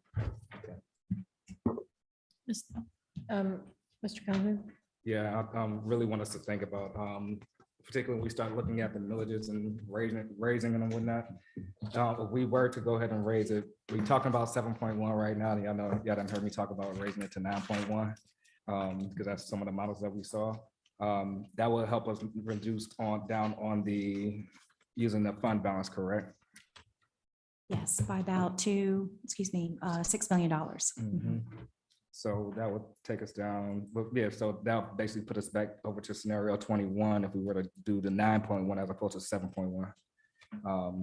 But then also, I know Ms. Waters was talking about the long-term debt with that. And I don't really want to get into the weeds with this, but with the bridge funding coming down on phase 5, but then also the 1/6 sales tax.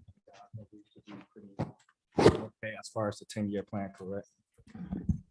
Well, so it's these two things that I think in your statement there. So the sales tax for phase 5, those buildings are funded through the sales tax. Yeah. The long-term debt, that is a result of bonds that we've issued in the past, Right. going back a couple of decades. Right. And so that's completely separate. That's not paid for by the 1 cent sales tax. That's paid for the debt service millage. So essentially, the 1 cent sales tax is a pay as you go, whereas the debt is the result of how we used to fund school construction, which was going into debt. Yeah, that's what I would have really wanted to get to was, let's just consider 9.1 as opposed to just a 7.1, because that way we can keep our fund balance where we are currently without depleting it too much. But then, we raising it to 7.1 right now, we might as well take that extra. Yes, sir. And Mr. Campbell, when he was briefing, he mentioned that the Board of Economic Advisors is going to provide their revenue projections to update. And I think I heard him say, I don't know what the finance team is hearing from Columbia, but I think I heard him say today that there's anticipation that revenues may be coming in higher than what the last projection, which could in fact have a positive impact on us. Could when we get that analysis whenever we get it. Is that everything, Mr. Kennedy? Okay, that concludes section 3 under the superintendent's report. And we'll move on to item number 4, Student Outcomes Strategic Education Committee. And with that, I'll turn it over to Ms. Bailey. Good afternoon. First item up for A, Early College High School Academic Calendar 2023-2024. Ms. Denny, Ms. Simmons, and Ms. Huggins, do you have any discussion? Yes, ma'am. Thank you, Mrs. Bailey. Annually, we bring to the board a proposed calendar for the early college high school. Because students attend Trident Technical College over on the Palmer campus, the calendar is to accommodate the needs of students who come early and start Trident Tech courses. And it also allows for a Maymester session for students to work towards their associate's degree, which we're proud many students accomplish over the course of their time at the early college high school. But annually, we bring this proposed calendar for those students to the board for review and questions. I'm proud to say we have Mr. Barrett Reese here, who's the interim principal of the early college high school, if you have any specific questions.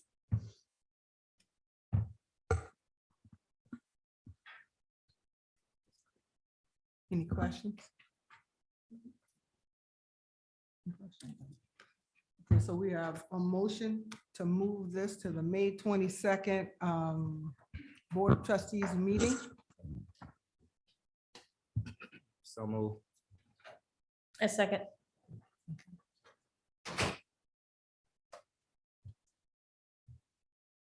Give a motion.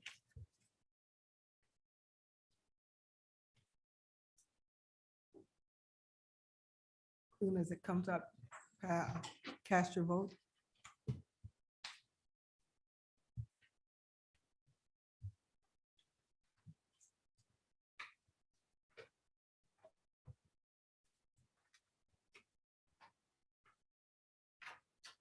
Do we need to wait on Ms. Waters? I think she went to the restroom. Marked her as not present, but that's okay. Motion still carries. Okay, the motion carries.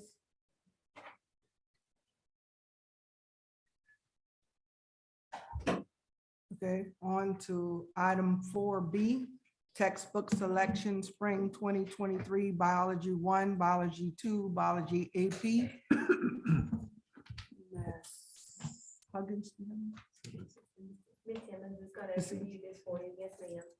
Good evening, good afternoon, everyone. This is a second pass. You voted on this back in March, and this is curriculum and instruction bringing forward, as you said, Ms. Bailey, biology 1, 2, and AP biology. Dr. Davis is at the podium in the event that you have questions for us. Anyone have any questions? Any questions? No? So as I understand it, we have to vote for the whole platform. We can't be specific on any one vote. So it's all or nothing. Right. Biology 1, 2, and AP biology. We brought it as a package. The background information was presented as a package. We prepared a board brief on last Friday with more information for you. And so if you would vote as a package, that would be helpful.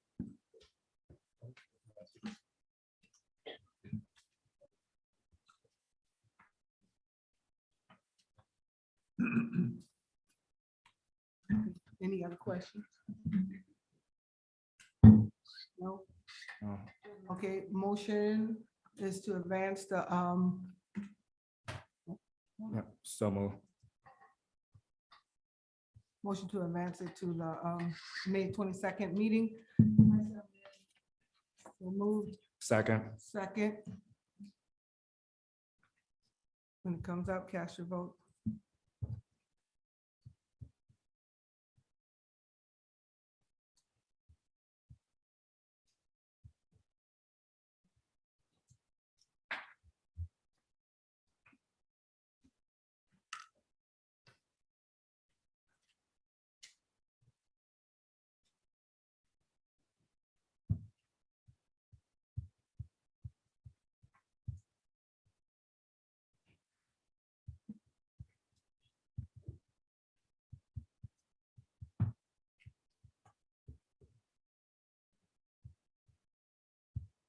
We have 4 yeas, 4 nays, 1 abstain. The motion doesn't carry. Motion doesn't carry. So we move on to the next item. Didn't carry. So can I have some advisement, Chair McKinney? Our schools are expecting to have these materials to use in the fall. And so if there is direction, more information that's needed, that will be helpful to CNI and myself. Well, Ms. Watley is chairing this meeting, but I would ask, I think part of the concern is terminology that's used in the textbook. And so my question would be, what are there other AP textbook options? And does the AP biology exam address terminology that might be social versus scientific? It's a good question. So when you look at the AP standards, I try to provide those AP standards for you. So I think the terminology that was on page 1031 and page 298 of the text in the advanced placement biology book, it referenced gender, identity, those types of questions as it relates to social sciences. But if you look in the standards that I provided you, again, the textbook is used as a supplemental resource. But if you look at those standards from the advanced placement biology course, those terms are not referenced inside of the standards that I provided in the document that I sent on Friday. So in terms of the assessment, when you look at the assessment, we're only going to be assessed on that advanced placement standards, and those standards were what was provided. And that wasn't a part of the standard. The terminology, yes, ma'am. Okay. So if that terminology is not referenced on the exam, is there another textbook option? So we do have a second option that I could bring, we do have the book that was the second option, that was the second highest recommendation from the teachers. I could present that book. That won't be an issue. We could present another option. Not the ones that we talked about earlier, but I could present the second option that the teachers recommended. That won't be a problem. There are 5 textbooks considered, vetted, researched by the panel. And so if that's the will of the board, we can bring forth the second highest rated. Ms. Waters? Can we ask that as you bring the second options or any of the options that you bring the rubric or the understanding about why one was chosen over the other, so we can have the fuller context of the discussion?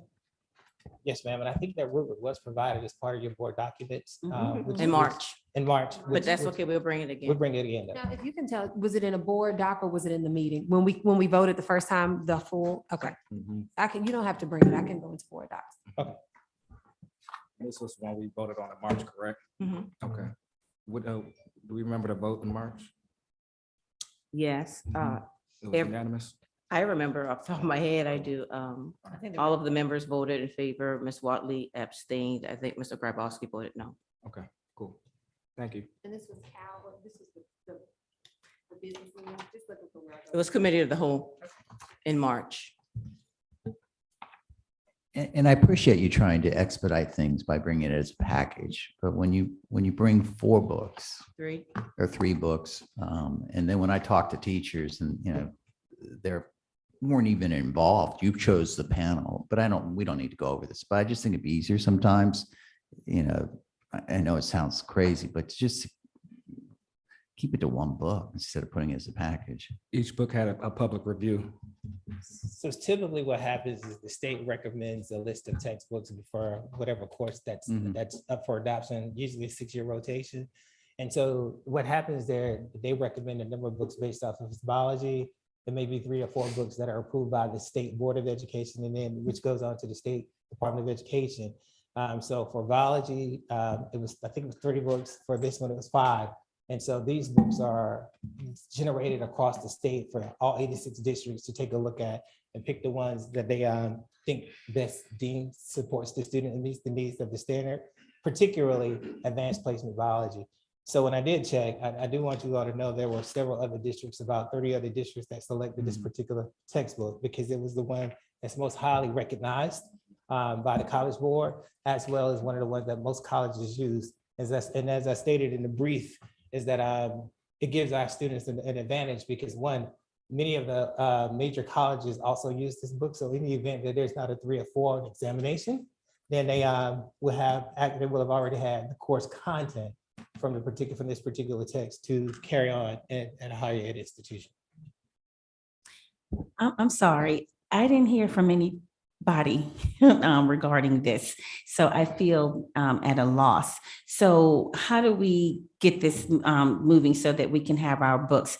Would it be better if we voted 1 book at it individually? Is it just 1 book that's causing concern? I think as a board, we need to understand what the issue is because I didn't receive any emails from any teacher about anything. So I think since it's the committee of the whole, we need to go ahead and be transparent and talk about this so that we would not uphold them from doing their jobs. Well, may I? So I just want to make sure from a process standpoint. So we have 3 textbooks. One is the board has voted you have concerns on. So the other 2, in terms of the logistics of getting textbooks into the hands of students when school starts in August. So my assumption is that we're going to go back with this AP textbook and delay the biology textbooks. That's going to impact a significant number of kids. The number of kids in AP probably far less than the number of kids in with the standard, the regular biology. Yes. And then number 2, one of the challenges that we have in the district for far too many students, even the ones that are on grade level, there are a lot of students that are on grade level by state examinations, that they really should be we should be providing instruction to them above grade level. And so that's something that we're beginning to address. And so Dr. Davis talked about preparing our students going into various colleges with the most advanced textbook that we have. So not only if we not adopt this particular textbook, are we going to do our kids a disservice and when they're going in competitive nature into whatever universities that they're going into. So it's two issues for me. One is that we have not been able to provide textbooks timely for our students that are not in AP.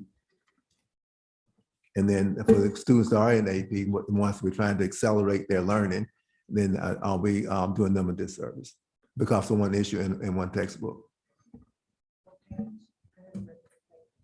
So the reference to page is 1031 and the other one is 298. And it defines specific terms, but does not give any additional details in terms of the term. It's just the definition. Ms. Waters, we got a question about the term, the concept, the idea of gender fluidity. In our research and our examination of the text, we could find two singular, well, it's not singular, if it's two. We saw two instances where those terms were utilized in very basic, general terms and in context almost, no deep analysis of such. And so we addressed the concerns via the board brief on Friday and did not receive any additional questions, thinking we had satisfied the question at hand. But nevertheless, we will take the matter up. We're doing this over 2 pages. That's what we discovered. If additional concerns were flagged, we did not find them. So not the whole book, 2 pages. The AP biology book is over 1,000 pages. We discovered 2 instances, my team and I. Yeah, 2 instances. Okay, my question is the second option that you will present on May 22nd. Will the board be able to preview that book before then? And that will be made available to all of us. They've already been available. We will make available the textbooks for the board, have them on preview in the superintendent's conference room or somewhere where it's easily accessible for you. Thank you. Any other questions? Yeah, I want to speak to this textbook adoption process. And I have a lot of ownership here because I am a scientist. The textbook adoption process that the district uses with teachers is very thorough, and the state process is very thorough as well. And these books align with the state standards. The book that seems to be of concern here is the AP book, which aligns with the College Board courses that are being offered. The book that the teachers have selected is the #1 book that is used. And when you're teaching AP courses, you want to have the best book possible because there's a lot of high stakes here with an AP course. Students have to score well, a 3 or more on their AP exam in order to get college credit. And so if we're using resources that aren't the best, we put our students at risk. Now, the topic that you're talking about, the gender fluidity issue, is not a South Carolina standard or a College Board standard. But I think we have to put in perspective here what we're talking about. And so I want to talk to you now as a biologist and as a science educator. Science is a little lesson. Science is a subject that is based on evidence. At the core of science is asking questions based on observations and seeking evidence about phenomena. When we study the history of science, we know that there are controversies that arise based on an individual's understanding of the science, as well as historical, societal, religious, and cultural factors that get mixed into the debate. So we have several examples from history. If you just Google it, you will find them. Galileo created a stir with his theory about the earth, that the earth revolves around the sun. Mendel created a stir with his genetic studies. Even Einstein questioned himself about the equations he predicted about the expansion of the universe. If you Google controversies in science, you will see this interplay of fact with historical, societal, religious, and cultural factors in our society. So it's about the very nature of science, where students get to ask questions and explore scientific discoveries at the upper level classes. We're talking high school here. So when you think about students, and having been a teacher in the classroom, looking at a lot of studies that students will be doing with genetics, we opened up a whole new realm of biological science when we discovered DNA. And now we have people getting kits to figure out their ancestry, and we use DNA to solve crimes. Our students are seeing things that are emerging in our society that we didn't talk about before, and they are asking questions about it. And I believe there's an integrity here that we cannot just shove something under the carpet, so to speak, and not address the fact that there is science behind some of the things that students are observing. And that I would be glad to give some of you who seem to have a problem with the science behind the gender fluidity concept that is emerging, but the science on this is real. We are finding a lot of evidence that, you know, we didn't know that there were X and Y chromosomes for humans. We know now we knew that there were double X chromosomes for females and X and Y for males. But guess what? We are finding in the research that some individuals have triple X, and some of them have double X and Y, et cetera, et cetera. So we're on the cusp of new discoveries, and we owe it to our students to let them look at the evidence and the observations and study science as it is. So Ms. for Dr. Temple, two we appreciate it, but pages, we're yeah, going I almost know. 3 minutes now. I'm passionate about this. Yeah, I understand. So anyway, I think that we really need to That's fine. I'm just gonna, approve these books. for my 2 minutes, I'll just like to yield my time to Dr. Temple. It's not, I can't yield my time. Not to another member, only the chair may. I cannot yield my time to another member. Sir, only the chair may. Okay, let's pull that up. Okay, any other questions?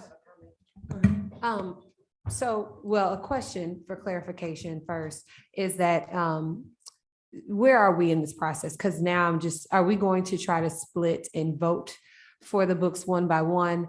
And then at the next meeting, we're going to have something come back. Is that where you all are? I just want to know. Yes, we will do that, and we will make all the information, applicable information available to you, so that we can move forward with ordering the materials for the start of the academic year. Thank you. And then I do want to make a comment just to the board in general. Forgive me, some of y'all are real serious, real meticulous about policy. So I don't know if this comes from Robert's rules or if this comes from our policies. But somewhere it does say that we're expected to not take a vote or a position until we've heard all inputs.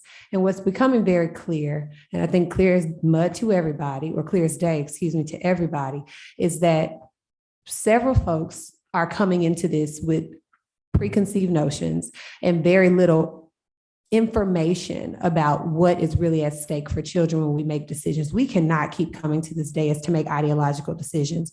The notion that we're even splitting this as a package because somebody between March and now got together in a room and said, oh my goodness, 2 of these pages have words we don't agree with. They're words. Who cares whether you agree with the words or not? They exist. They are things. They are phenomena. And if our students are going to be made better because of their experience with material, then we need to be affording it to them.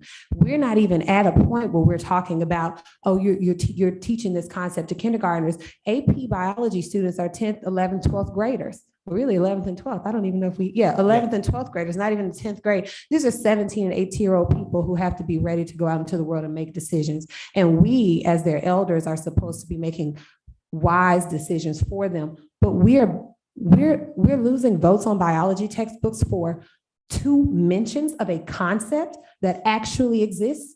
Regardless of your ideological position, you cannot negate that the data exists. You can decide you don't like it, but you can't negate it. And we need to be making very serious decisions and not ideological stances on this dais.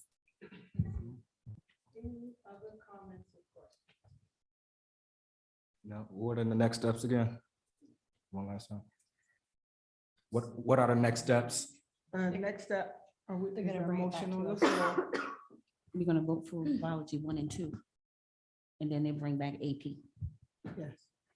What I'll do is I'll create a new board action agenda, outline all 3 textbooks, one by one, so you can vote on them individually. Good, Okay? thank you. So we'll move, motion to move that to We're the, going to the next item now. okay, all right, thank you. Next item 4C, alternative schools pragmatic changes. Thank you, Ms. Bailey. Dr. Williams and Dr. Hepplesheim are going to present a proposal regarding Liberty Hill Academy and Daniel Jenkins, on which they've worked with those school principals. Dr. Williams. Great day, everyone. How are you all? Hopefully great. All right, so you all should have some background information about the request that's being made. Back in February of 2020, then Executive Director of Alternative Programs, Jennifer Coker, put in a request to have all of the 8th graders that were at Liberty Hill move to Daniel Jenkins for a number of reasons. I think you have them in front of you: discipline, the facility sizes, attendance, et cetera. So right now, we all know that we're faced with a teacher shortage across our nation. Here in Charleston County, it's a reality as well. And on this school year, our 8th graders that were housed at Daniel Jenkins did not have certified teachers in all of their core content classes.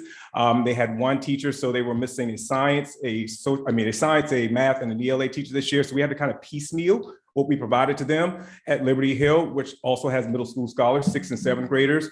We did have certified teachers for the core content area, so we don't want to take a gamble on next year for lack of a better term, and want to move those 8th graders back to Liberty Hill, where we have the certified core content teachers that can provide that instruction. That's it in a nutshell. And if you have any questions, I can definitely answer them for you to the best of my ability. Any questions, comments? Have you all heard from the principals of both of these 2 schools? Do they have an opinion on the move? Absolutely, yes. And I don't know if that was provided, but they have already met with their faculty members, and the faculty at Liberty Hill, of course, is on board with the scholars coming back. Mr. Shaw has done a really great job, preparing them and helping them understand why it's important. And I also speak to some of the things that were mentioned in the original request, like discipline, for instance. We actually see, based on some data that we currently have, the discipline at Liberty Hill is down.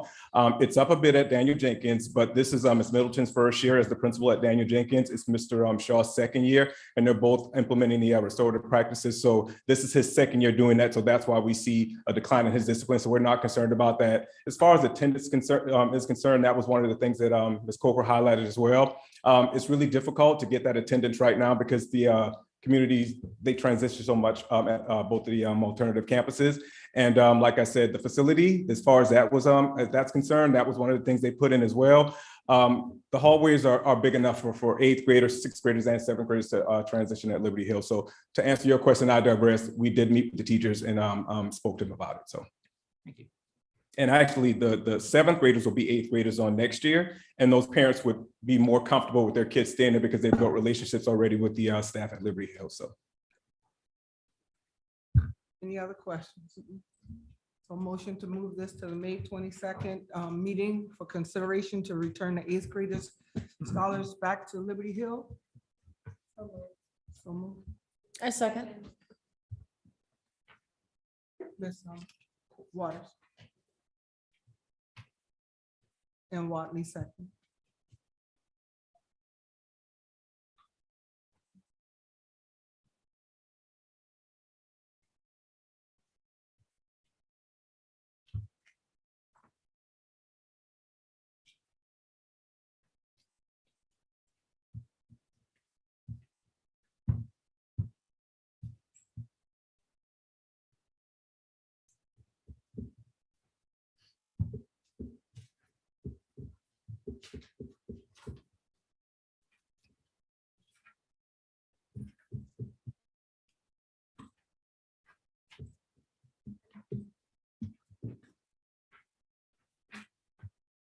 Motion carries. Thank you. Thank you. We will now move on to item number 5, the Audit and Finance Committee report. And with that, I'll turn it over to Mr. Grabowski. Thank you very much.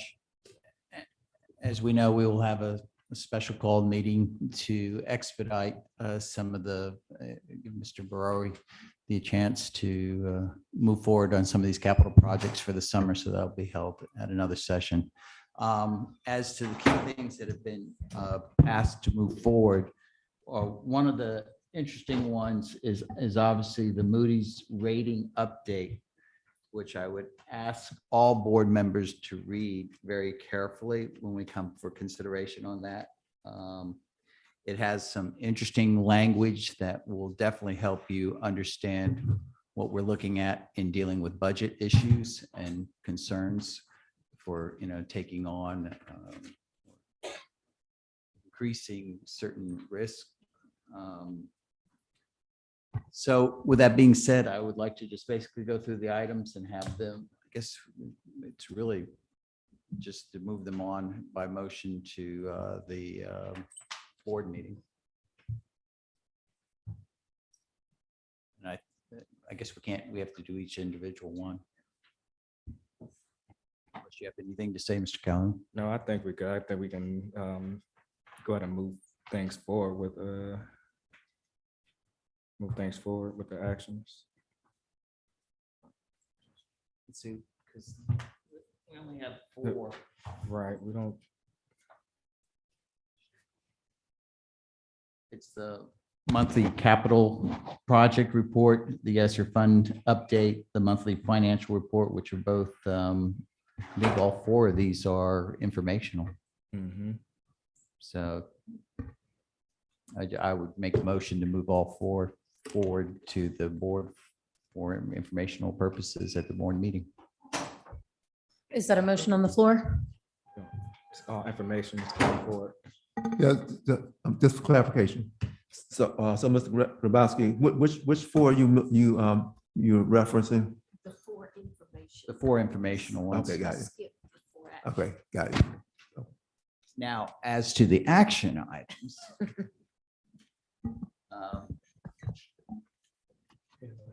Oh, I'm sorry. I did make the motion. Do I have a second?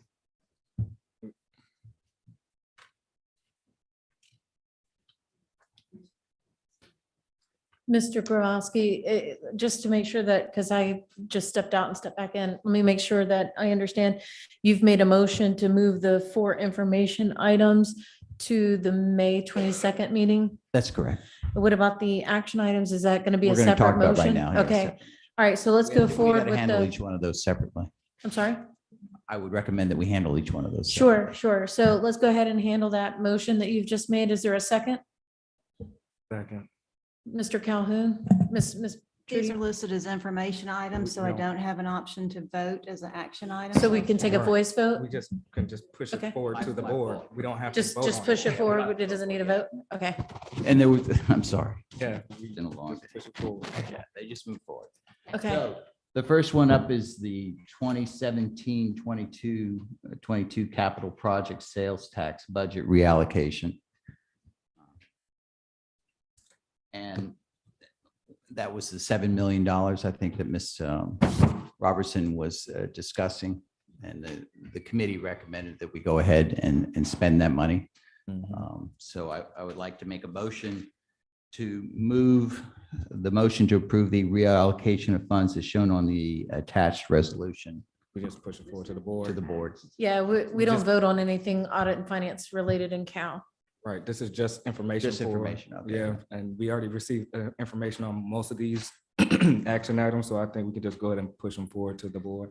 Excuse me. I agree too. When do I get to ask my question? At the board? Well, I think now is a good time to discuss it. Okay. It'll cut down a lot of time at the board. Yeah. Well, it might come back up. Well, but it's good to discuss it. Yeah, To raise yeah, no, for I agree. That's what concerns that Cal's we all for. need to look and consider. Ms. Roberson, go ahead, please. Okay, thank you. Who am I speaking with? Jasmine or Mr. Barori? I'm here to help answer any questions that you have. Okay, I think I asked this a few months ago, Jasmine, so forgive me if I did, but I'm going to ask again. So this was the approved budget of 21,539,000, and the proposed budget was 28.5. So you have a savings so that you're going to reallocate. So we use words. I guess my question is, and until I feel comfortable with this, I probably continue to ask, when the construction managers, don't you have estimators?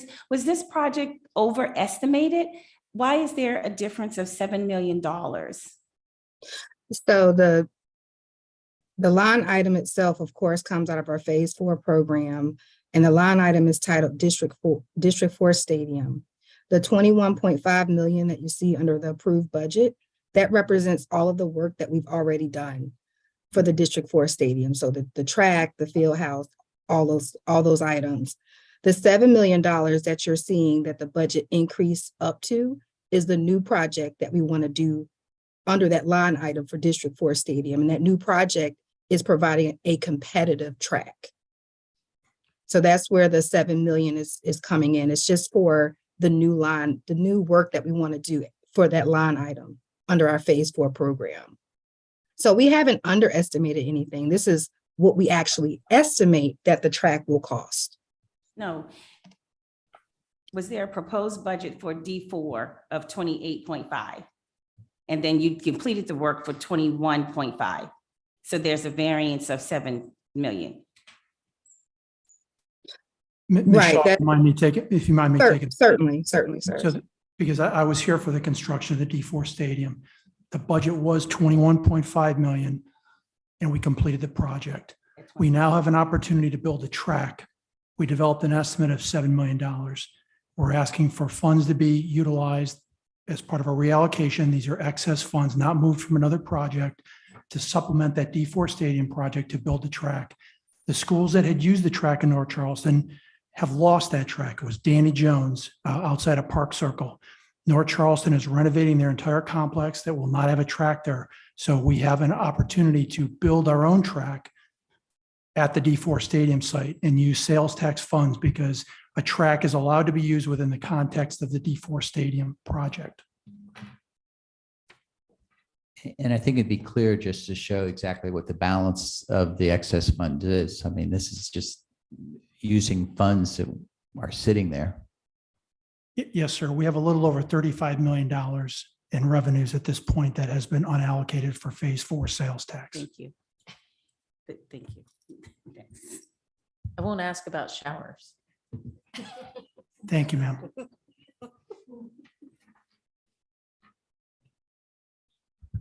The next, if there are no further questions, I think the next item was definitely that we had a very long discussion on the increase in the breakfast and the lunch meals. Since the Audit and Finance Committee meeting, this has been a big discussion throughout the district, at least has been posed to me. I don't know about other board members. It definitely affects the Mount Pleasant schools. And it's really kind of interesting of what's happening. The staff is definitely trying to work to get free meals for all students. That's the goal at some point. Is it achievable at this point? No, it's not. Unless we're going to go in. I think the last number I think you sent me was, it was like $4.8 million is what we would have to spend. Yes, sir. I think what really has to be clear is that we haven't raised the meal prices in 10 years. And if you look at what, there is a federal fund, the CEP, which we are reimbursed a certain amount. And then there's this amount for free lunches. My only concern was that Stiles Point obviously qualified, it is not qualified under the CEP program. Towards the argument we're making with all the Mount Pleasant schools is that they aren't part of the CEP program either. So Stiles Point is, which has, I think, as it was pointed out, a lower rating than Buste Academy on the accountability as to free, lunches. So it does seem unequitable that if we're going to exclude all schools that aren't CEP, that I don't understand why we just don't do that across the border. But I know there are arguments to be made. But that was just one of the concerns. Throw me the ball, huh? Well, my understanding is that the James Island schools are being treated equitably, all of the schools. So I'm certainly not going to vote to have Stylus Point be removed from the CEP program, but I will argue this. I think all of our students deserve breakfast and lunch, and I think it's up to us as a district to figure out how to balance that equity. It's not, if you look at the whole issue, there are people all across the schools that are in the CEP program who would have income levels and that are on par with Mount Pleasant and Houston and Academic Magnet. But I think the equity issue here is that our kids are important, and it's important for them to be fed well so they can learn well. And I think it's up to us as a district and a board to figure that out. If it means another meal, it means another meal. But I don't feel that it's fair for us to not support all of our students.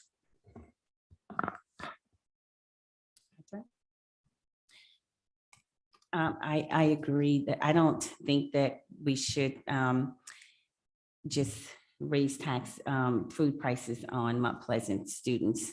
I wouldn't want that to happen to my students in District 8.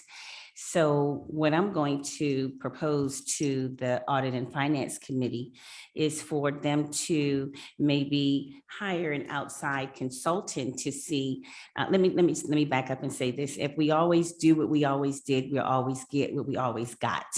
So maybe it's time to look at something else. Maybe we should outsource. You outsource transportation. Maybe you should outsource food services. And see if there's a savings. Once you outsource food services, the labor costs that you are worrying about in regards to labor, 450,000 benefits will all be on the shoulder of the contractor and the food service management company. So I think that it's time for us to look at what's best practices. Beaufort County outsource, DD2 outsource, and Richland 2 outsource.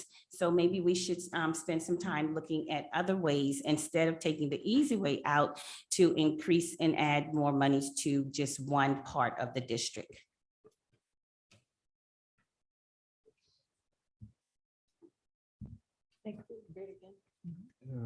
Well, I would just say, Mr. Burrow, could we get, this just came up to me since we had Audit and Finance last week or so.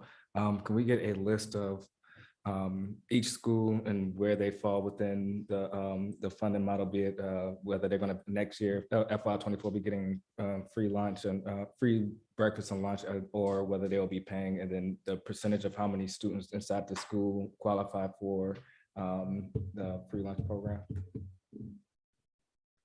Oh, I didn't even see you over there. Oh, hello. I was looking for you at first, but yes, yeah, we just get a list of each school and see where they fall within the entire program. Thank you.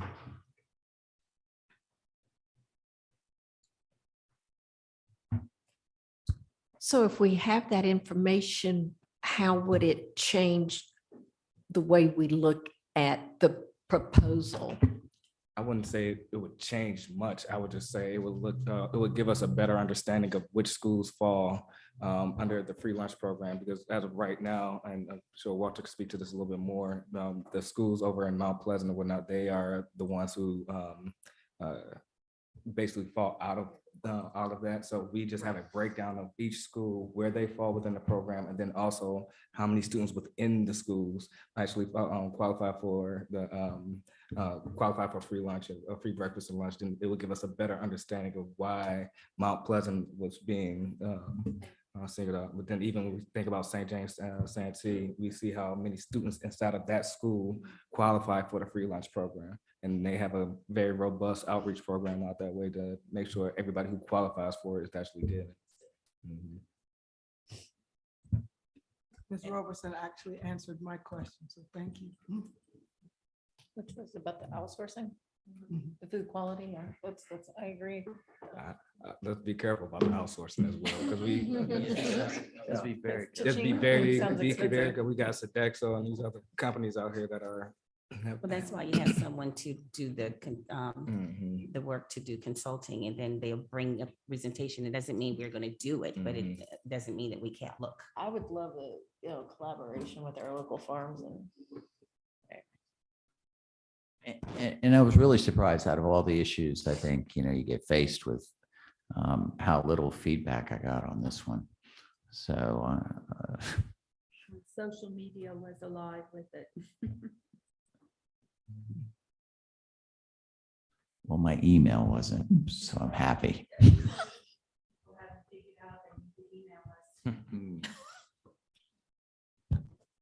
But still correct me. I mean, when we look at the difference of what a CEP pays and what we're really asking to pay is quite substantially less right now for the meals. Yes, sir. Walter, what are the exact prices from CEP to what we charge? The reimbursement on CEP is $443. So presently, at $225, we still get 87 cents back from federal government for full-page students. That brings that up to about $3.13. So the difference is a dollar something per meal versus we get reimbursed free and what a student pays for a meal.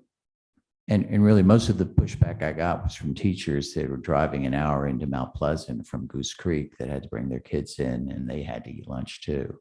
So that was, the last census was proposed. Really, it wasn't the parents that were coming after me. It was every teacher I talked to that was teaching in Mount Pleasant, because it's going to affect them. And they couldn't understand how it was affecting them because they're coming from Goose Creek. But because that's where they were working and they're bringing their kids, it does affect them. So it does affect teachers.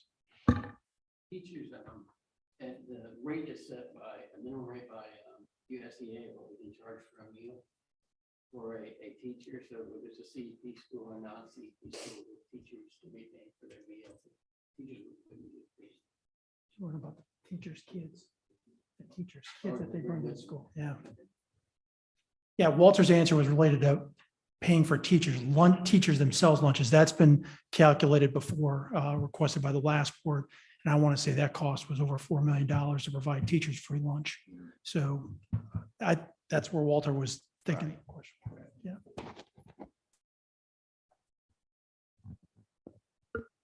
And I just think it's just so clear that we haven't done anything in the rate increase for 10 years. I mean, so the amount seems kind of amazingly small when you take in that factor and what we're faced with as just regular people. Pretty impressed at how low the increase is, but at the same time, I think it's just the equity argument that you hear. But anyway.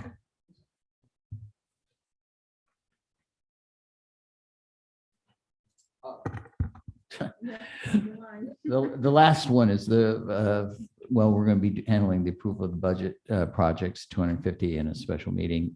Is the first reading of the FY24 budget. And I think we've already done that through the workshop pretty much. So we can move on. Does anybody have anything else to add to audit and finance? Okay, we'll move on to item number 6, other business, proposed board meeting schedule for 2023, 2024. And I will turn that over to Mr. Kennedy. Thank you, ma'am. So this is a carryover from last month's board meeting.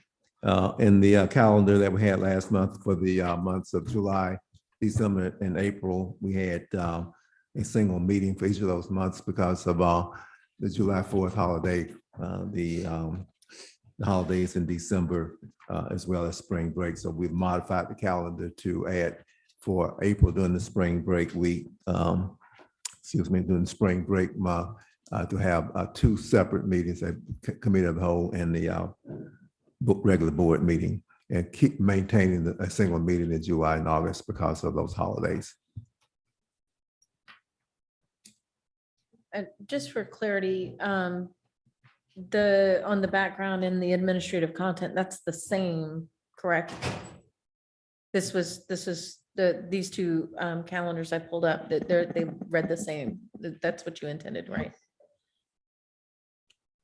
Okay. Yes, well, I'm looking at Trudy, I'll make sure. So when you say read the same, Everything was uniform on them, because we had a discussion at the last Cal meeting. Lots of different ideas were being thrown around. But so I just wanted to make sure that that wasn't an error, that both of those are supposed to be the same. right? Okay.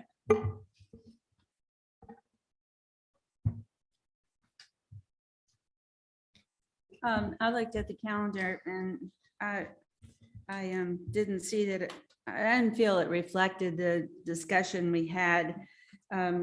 Main concern I have about it is if we combine the COW and the board meeting in one session, that issues of public concern in the COW meeting can be carried over to the board meeting without public input.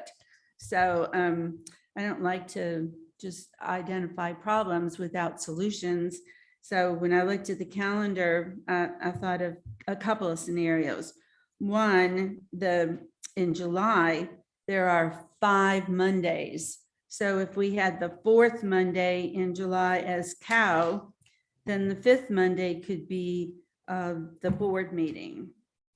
And if we keep the calendar as it exists, then the 3rd Monday in July could be the COW, and the 4th Monday in July would be the board meeting. The first scenario I presented, the 4th Monday in July being COW and the 5th Monday in July being the board member, is that staff and board, I mean, one of the advantages, they would have a little bit more time for vacation. And I think they deserve it. So that was my thoughts. I would really like to see the calendar be changed that way. And then the December one as well, the first Monday in December could be COW, and the second Monday in December could be the board meeting. I just want to ask a clarification. You said actually it would apply to both July and December. You're saying splitting it up and having 2 Mondays taken each of those months gives more opportunity to travel and have vacation? Well, in July it does. I mean, it extends it, but let me just back up. The main reason for separating the two is that I think it's very important, because I've seen this historically with the board, is for the COW meeting to be separated from the board meeting so that there is a period of time for public input. That's the key thing. The plus would be the other part, and that's not the important part. The important part is separating the two for public comment. Ms. Robertson, did you have anything to? I do. I agree with Dr. Temple. I didn't see anything that we said reflected in the calendar. I'm particularly concerned about July, just having a forethought with just possibilities that we really need to look at changing our July date and not having one meeting, but maybe 2 meetings, July 17th or 31st, or the 24th and the 31st. And I just think this board needs to concentrate on the month of July with some forethought. So I'm okay with December if it needs to, if everyone's concerned about the holidays. And then for April, spring break is April 1st to 5th. And let's see, believe they have it combined. Oh, so the 15th. They split up April. Yes, it is. So April 15th is actually it's actually the 3rd Monday. And the 29th is the 5th Monday. I do want to say that the staff did take the feedback from the board last month. Based on that feedback, we looked at all 3 months. We modified the April to make it two meetings. And then we did stay with the July and December as one meeting again because of the holidays. And so we're getting feedback again. Obviously, it's a board choice, but we did make modification based on feedback. I noticed, thank you. Is that, Ms. Roberson, you have a little bit more time? No, that's it. I'm done. So July, I highly recommend the board consider 2 dates, 17th, 24th, or 31st. And then April, just the correction on the draft calendar for the 15th being the 3rd Monday. Mr. Calhoun, Also. you're good? Ms. McKinney? So I don't remember off the top of my head, what are the dates of spring break for next year? 1st through the 5th. 1st through the 5th. 1st through the 5th of April.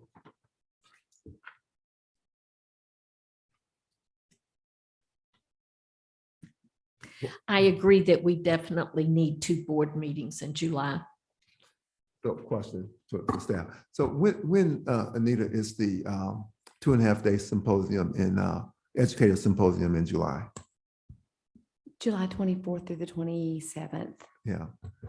Okay, so there's a lot that takes place in July for staff. So 3 things. I heard, I think, I'm not sure, maybe Dr. Temple mentioned staff vacation. So I understand that's not the top priority. But in that week of July, traditionally, many staff in the district, including principals, that's when they take the vacation because they know coming up a couple weeks later, actually a week after they get back, there's this huge push for professional development for teachers and other school staff moving into August. And then the third thing is when school starts, teachers come back, I think the second week of August. So there's a lot of prep that takes place in July, getting ready for teachers to return because school opens, kids come back a week after the teachers come back. So the week of July 24th is going to be problematic. So we can take a look at the 17th and the 31st. And if we are assured, and we can assure ourselves that we're not going to detract from the preparation of getting teachers back into the system. Is that all you had, Ms. McKinney? I mean, Ms. that's McKinney, good. The that's it. 17th and the 31st are good. It's just separating the 2 meetings, I think, is really Ms. important. McKinney, did you have anything else? Ms. Bailey, I agree, 17th and the 31st. is that it? Ms. Waters? I think that, one, I actually think that vacations are a priority. It should be a high priority on the board because everybody's working extremely hard in this moment. And it does take a lot to get school going again. The other piece is, rather than trying to force the situation where, the staff has already gone back and looked, there was another option on the table, which is that we can address the issue of the combined meetings through policy. And so there is a third way that we can handle this. We can make it so that you cannot discuss or pass new business that just came up, an hour ago in the meeting by creating a policy to deal with the situations when we have to combine meetings. So I just want to encourage us to think about that. I understand we're really, honing in on separating the meetings, but if the issue is really transparency, I think we can come at it another way and make sure that the community doesn't feel like we're trying to circumvent them, but really trying to honor the activity that's going on in some of these months. And I do appreciate you guys splitting up the April ones, since we are able to have spring break a little earlier next year. Kelly?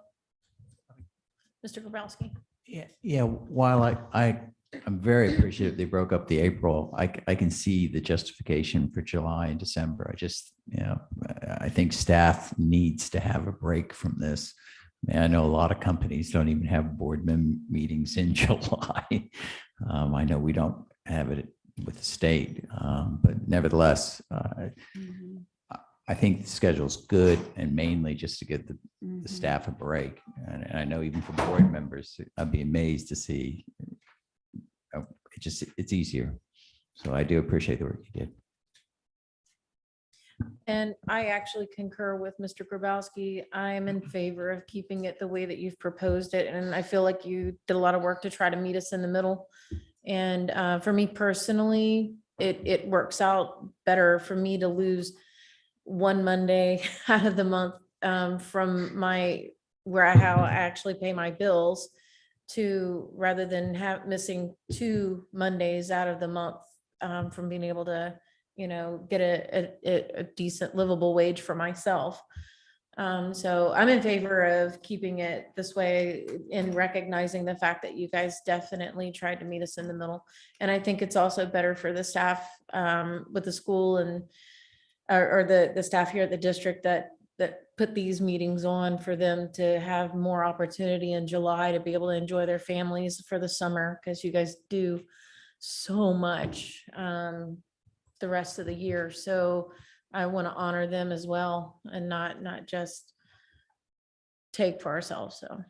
Well, anyway. can we, if we stick with the combined meetings, can we really ensure that we, as Ms. Courtney mentioned, that we will not move items of new business from one meeting to the other? I agree. And we did discuss that at the last Cal meeting, that we would be able to, the staff we had made them aware that if we, on those times that we keep 2 meetings in one day, we're going to have to think ahead and stagger that. So what we're bringing up at the Cal would actually be addressed the following month, not right after the other. Right. As long as we commit to them, good. All right. Are we ready to make a motion to move this forward? Or are we gonna direct the district to go back and revisit?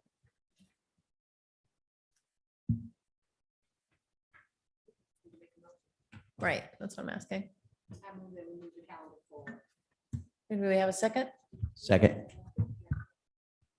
Oh, and that, yes, and that, so I won't discuss an entity, yeah. So that, so I want to make a motion that we move the item forward and that the board will look at its policy, look at developing a policy to create increased transparency on days when we have combined meetings. Second.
All right, please see if your vote is represented accurately on the board.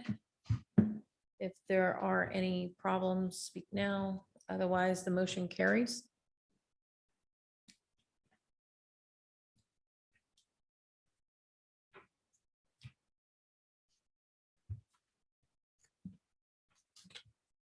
And Ms. Trudy, do we have any items that we voted on that got a unanimous? I'm sorry. So the motion is going to be to move items 4A and 4C to the consent items on the regular board meeting. Does that need a second? Mr. Kelly seconds.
Alrighty, and make sure that your vote is accurately represented and it passes unanimously. So we will now move on to item 7, which is closing items. Item A, upcoming meetings. Our next board meeting will be May 22nd at 5:15, and then our next Cal meeting will be June 12th. And with that, do we have a motion? Just one question. Do we have to have on the calendar the special called meeting for tomorrow? Does that matter? For the public content? Okay. No problem. Is there a motion to adjourn? All right, we will take a 15-minute recess and then we will reconvene and then go into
Yes, now you can't hear me.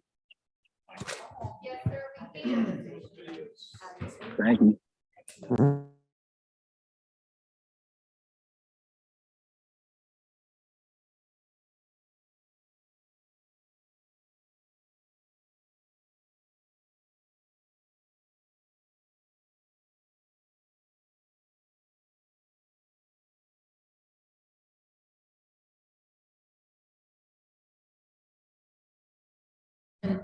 Can you call one of the other board members on their cell phone so that we can take you to executive session? That'll work. We'll call to order the May 8th special called meeting for Board of Trustees. Is there a motion to adopt the agenda? I so move. Moved by Ms. Watley. Is there a second? Ms. Bailey seconds.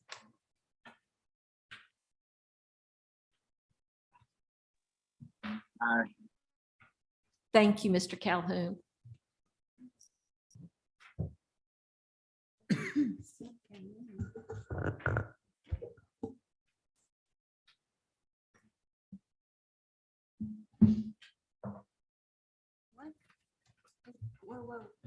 Oh, wait, this is the wrong meeting. Got the wrong meeting up. Oh, I'm sorry. Oh, that's tomorrow's, right?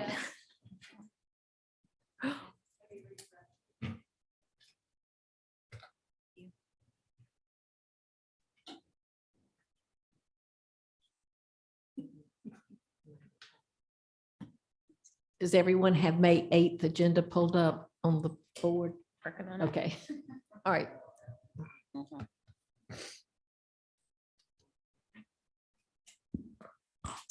Miss Jackie, while they're working on that, would you mind, the 250 contracts, it says there's an attachment, but I can't see an attachment in board docs. Do you have it handy? You could email it to the board by chance? Yeah, I was. Which noticing the number are you same. referring to? It's 2A. No, I know- I mean, I was noticing that also over the weekend when I was. Could we looking at- get this vote so we don't confuse our secretary with over our talking? so you don't have, the list is not available and I'm sorry. That's all right. When you're taking minutes, it's just real. Okay, so you have the motion made by Ms. Watley and second by Ms. Bailey to adopt the agenda.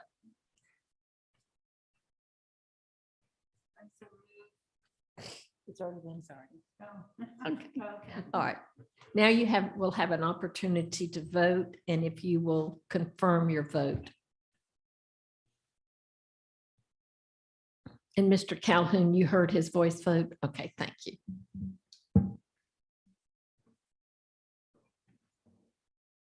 And the motion passes. So we move on to item 2A, approval of projects greater than $250,000. Is there a motion to approve the projects on the attached list? There was no attachment, which is what we were bringing up to Ms. Carlin. We can, may I? Yes, please. I'm not sure why it's not attached and I apologize. I missed that. But if we could bring it up from the Audit and Finance Committee meeting last on May 2nd. That's what I printed out. In board docs, yes, ma'am. I didn't have it over the weekend.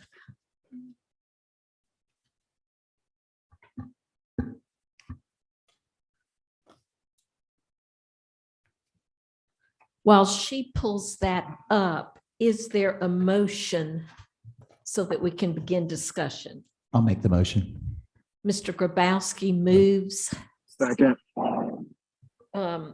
To approve the projects on the attached list that will soon appear. Is there a second? Mr. Calhoun, second.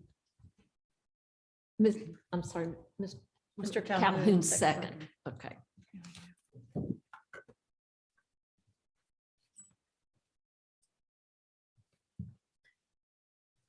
May I ask a question? Yes. Mr. Grabowski, was there anything on this approval list that stood out to you that it would cause concern? No.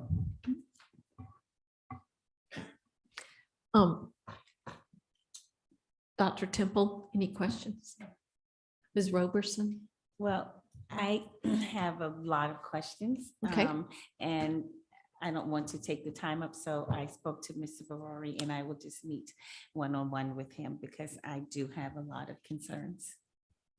Well, if it would keep you from voting, would you like them addressed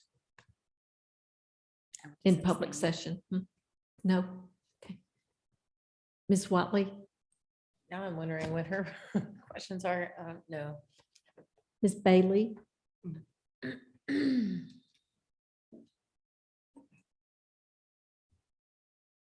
Actually, I do have a question. This upgrade to school bus camera systems is to upgrade what is already actually on the buses? Yes, ma'am. I got Mr. Lynch on the line for a more detailed answer. We're in a phased program to upgrade all of our buses, and this is the annual commitment to that portion of the upgrades. Anything you'd like to add to that, Mr. Lynch?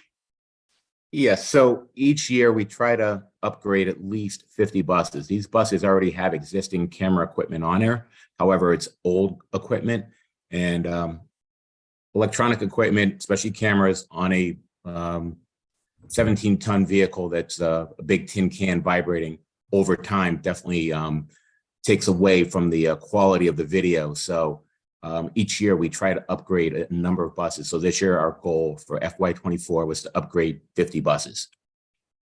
And this was included in the FY24 fixed cost of ownership budget, which was approved back in February Okay, by the board. Yes, sir. This will only have, not audio, but visual, not audio, or both? It'll have both, ma'am, both audio and visual. All of our cameras have both audio and visual. Anything else, Ms. Bailey? Ms. Waters? Mr. I Kelly? think the clarification is on the FCO FY24. If you just explain which fund that is. What was that again, Mr. Grabowski? The FCO FY24. Fixed cost of That's ownership. ownership for 2024. What's the specific question, sir? Yeah, just if you could explain that.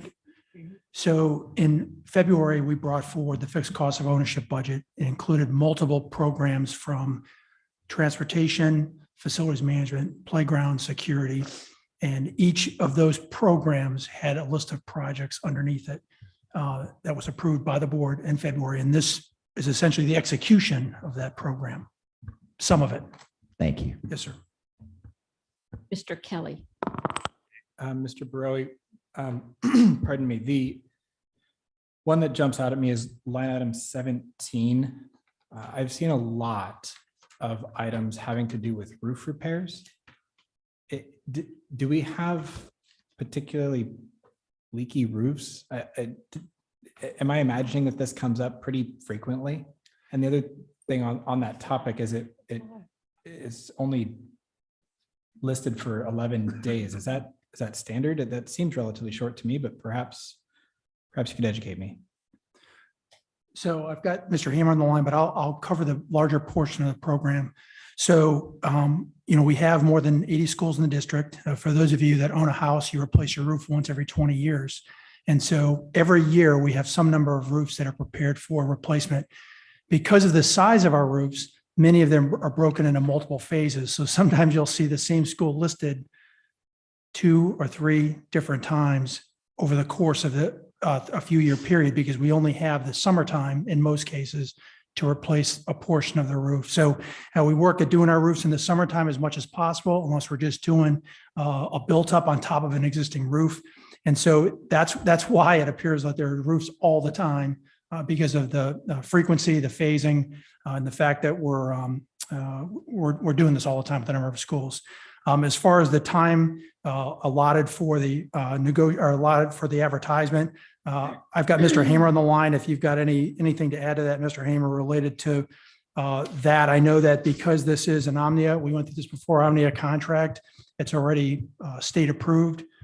So that limits the amount of time we would have to put it on for bid, because we already have contractors lined up, and it's narrowing that list down to just the select vendor. So Mr. Hamer, anything to add to what I just answered? No, sir, that's pretty accurate. And I think that amount of time for the Omnia contracts is pretty much what you will see for a job this size for roofing. And again, I'd just like to also add the reason that you'll see a lot of roofing above $250,000 is it's among the most expensive work that we do in addition to the HVAC work. So that's why this is on this list quite a bit. Good point. Thank you both. But Mr. Hamer, that one was Omnia, but there are quite a few on here that's not. So are you creating a preferred vendor list? Well, we do our roofing with the Omnia contract. That tends to get us the best practice and the best quality of contractors. But, you know, depending on the work and depending on the schedule that we're doing, we will use other types of procurement. You know, we might be able to go directly with one contractor on the Omnia contract, again, depending on the size, depending on the schedule that we're up against. So Omnia is most likely the one that we're going to use for roofing. These other contractors or these other vendors, you'll see that they're for different type of work. Correct, but my question is, like Mr. Kelly said, there are 14 days, 11 days, 11 days, 3 days. When you look at a small company, they may not have an opportunity. Large companies can get packets together for solicitation, but not a smaller company. So I'm just, you know, concerned that we are running right back into the 5230 situation where we are using you know, preferred vendors and you doing sole source and direct contracting. Yes, ma'am. I understand your question. I'd like to come back and maybe give you some more data. Anyway, on I will meet with Mr. Barari. I think I just have too many detailed questions.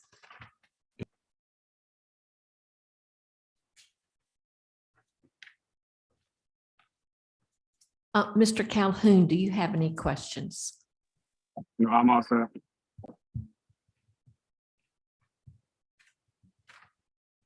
Can someone just speak to the change orders? There are a couple here that's listed with as change orders. So I'll go ahead and address item number 15. So item number 15, we have a contract awarded for construction management of capital maintenance. Every year, we modify that contract depending on the value of the fixed cost of ownership program. So every year, when we bring the fixed cost of ownership program in, we look at the amount we're going to be spending in that program, and we change order the existing capital maintenance contract. That's a process that we've used for several years here, and that's why that one is moving forward as a change order. Bringing construction management contractors in one at a time for short periods of time is, to me, not a good service as far as the product provided as well as the use of the taxpayers' money. Construction management needs to be on the ground for a period of time and managing over the course of years, not one-offs. We have two general contractors that manage our construction management, and one is handling the sales tax capital program at this point, construction, and the other one is handling capital maintenance. The other change order on this contract on this list that's mine is EventWorks. That's item number 2. That's an existing contract to provide services for events at schools.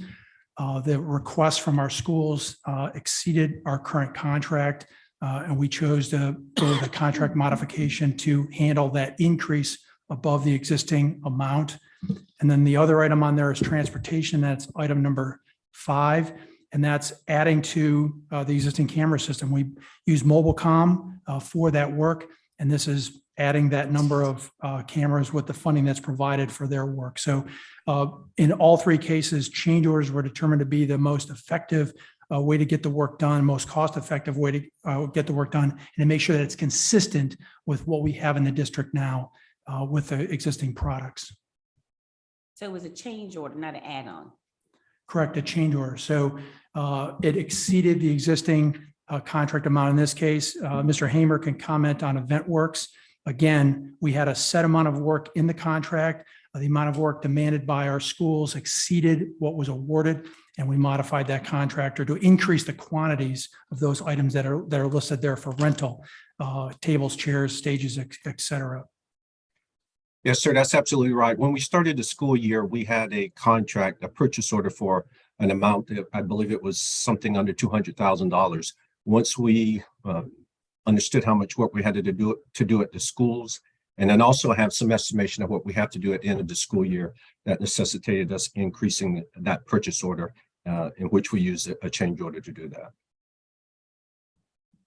Okay, and my final question, who determines when something is a board exemption? I actually have the list. It's part of our South Carolina procurement code. It's at the back of our district procurement code. Yes, ma'am. And so these exemptions have been in existence for several years. So anytime we were to add something, we would have to get approval from the South Carolina Procurement Office. And then once we got approval from them and then the board, we would add it to this particular document. And something I will do as we move forward. There's been a lot of questions on these exemptions. So moving forward, when people reference that board exemption, I'm going to ask them to state which one it is. Like, for example, number 3, board exemption 710 1.5. That's actually for educational services. So I think that would be beneficial to have those exemptions listed for you so that it's easily recognizable. Thank you. Other questions? Are we ready for the vote?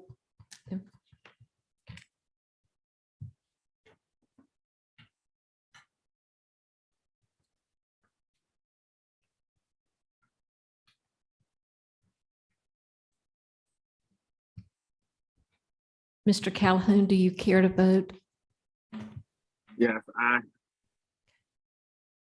Thank you.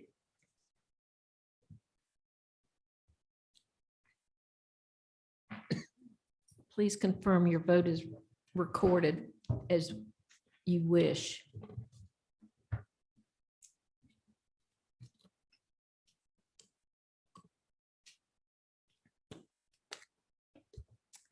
And the motion passes.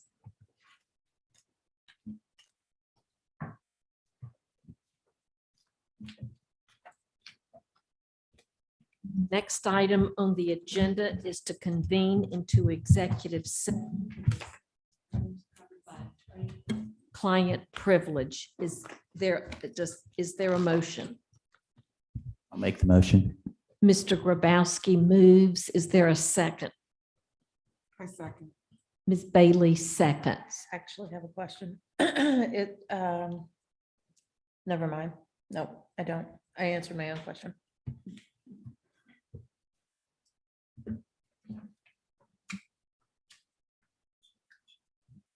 When you cast your vote, please confirm it for accuracy. Madam Chair, I vote yay. I apologize. Yay for me too. I broke the computer.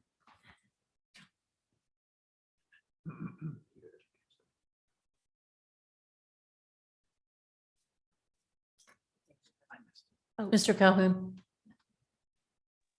Aye. Aye. Thank you.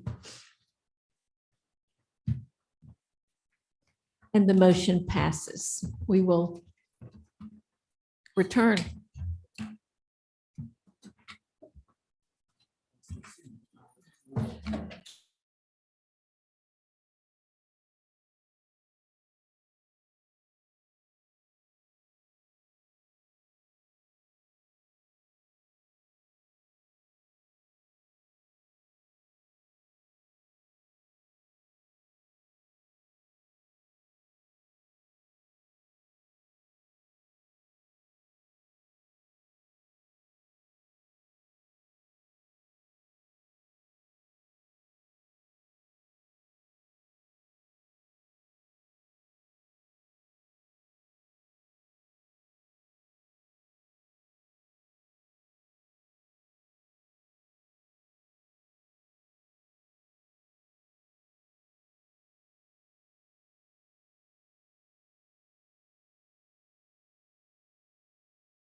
We have Mr. Calhoun?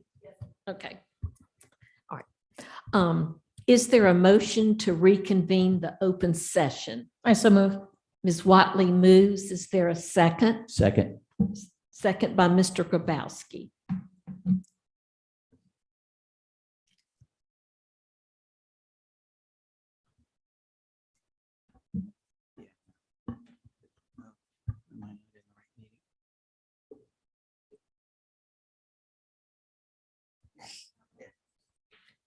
Mr. Do you vote aye to reconvene, Mr. Calhoun? Yes. Okay, thank you.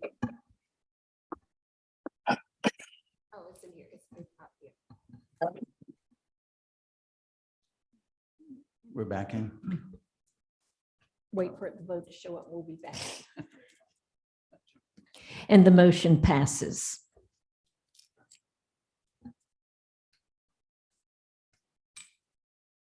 Is there a motion following executive session?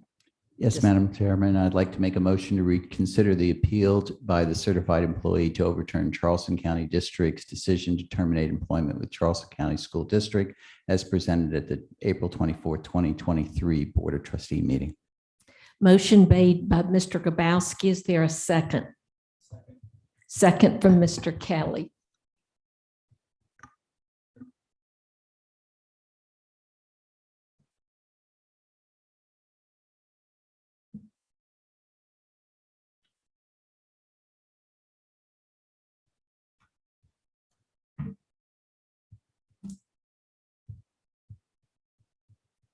Confirm your vote after you've cast it. Mr. Calhoun, how do you vote? Nah. You have that, Ms.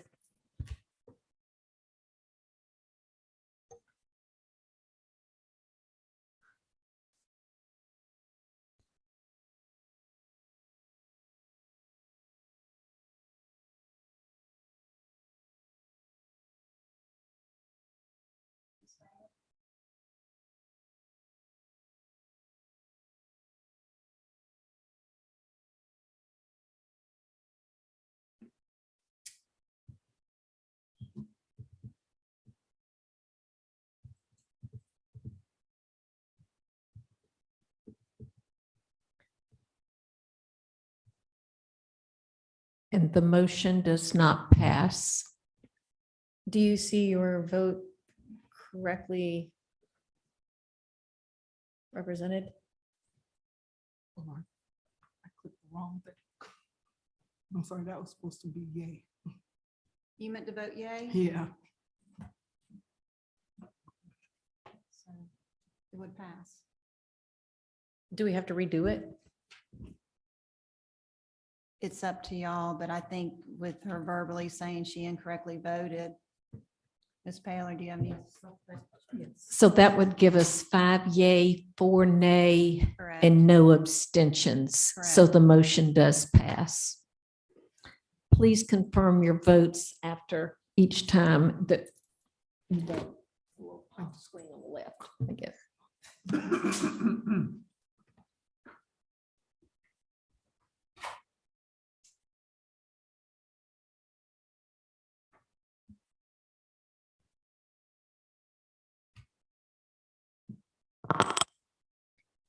I'd like to make a motion to overturn the ruling of the hearing officer. I'll second.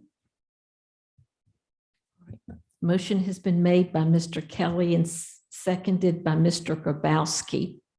I have a question.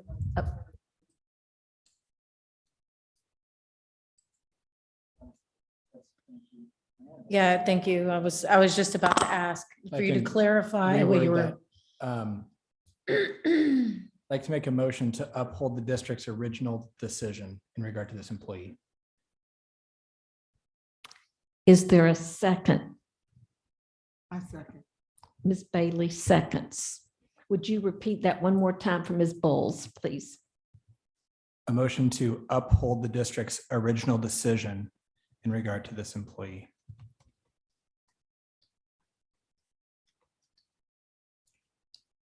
Given by the hearing officer. You're upholding the decision made by the hearing officer. The by the district. It's a totally different motion. Yeah, it's completely different. Yeah. that's different. Okay, then clarify for me, please. What was the decision by the district that we're upholding, that you're wanting to vote to uphold? Right. So we're moving to uphold the decision made by the hearing officer, not the district. Take the recommendation of the hearing officer and turn. Right, I'm not sure how much we can discuss this right now, so I'm being cautious. That's correct. To uphold the decision. The recommendation. I'd like to withdraw my motion. Do we need to reconvene the executive session for a moment I'd just like to, for proper wording? I will withdraw my motion, allow someone else to make it. Correct. You withdrew your motion? Yes, ma'am. Okay. I move to overturn the ruling of the hearing officer. I second. See, now we're gonna get confused. No, just vote. Right. That's it.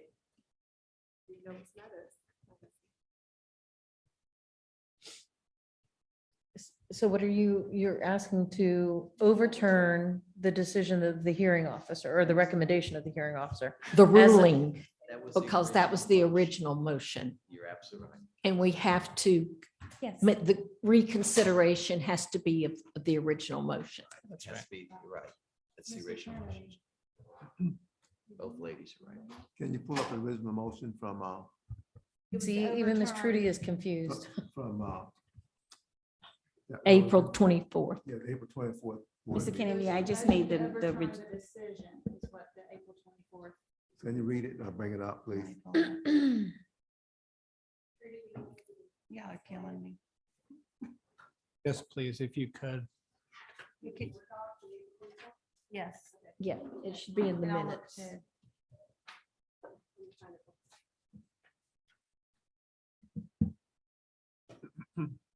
Motion was to overturn the decision. I think I left it vague. I made the motion and the motion is to overturn the ruling of the hearing officer. Mhm. Second it. Yes, motion to overturn the decision of the hearing officer. Okay. You're correct. So Ms. Roberson has made the motion and Dr. Temple has seconded.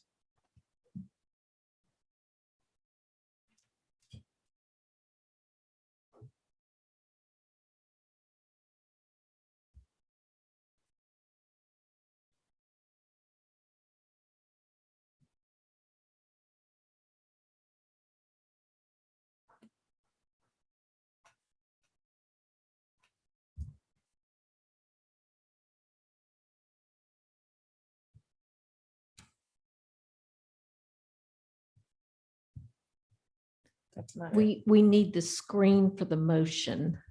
Is it time to open voting? No discussion? Gosh, triple negatives on this silly thing.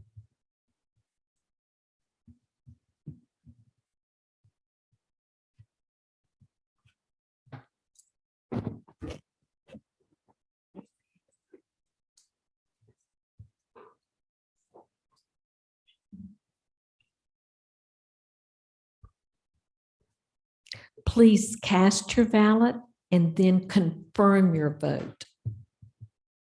Mr. Calhoun? And Mr. Calhoun voted aye, if you heard that. Triple negative.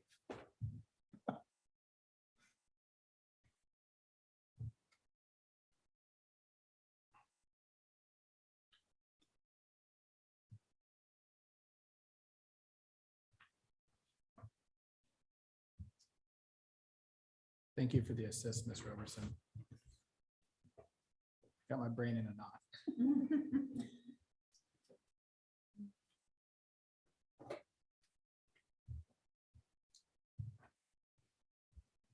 For the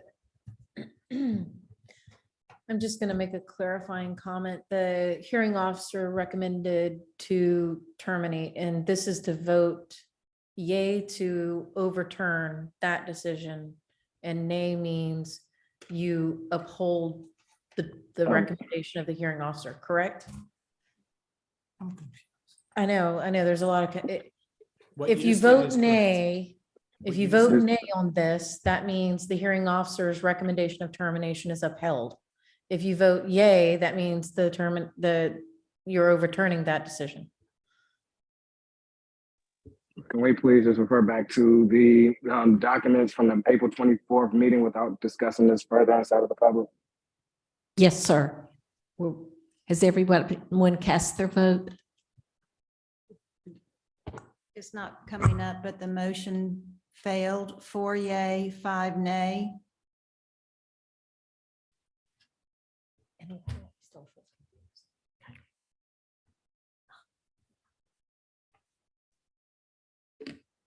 Thank you.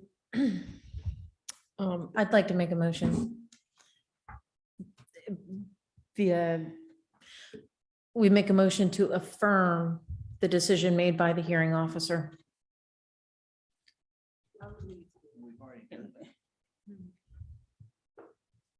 Y'all didn't vote on it. Is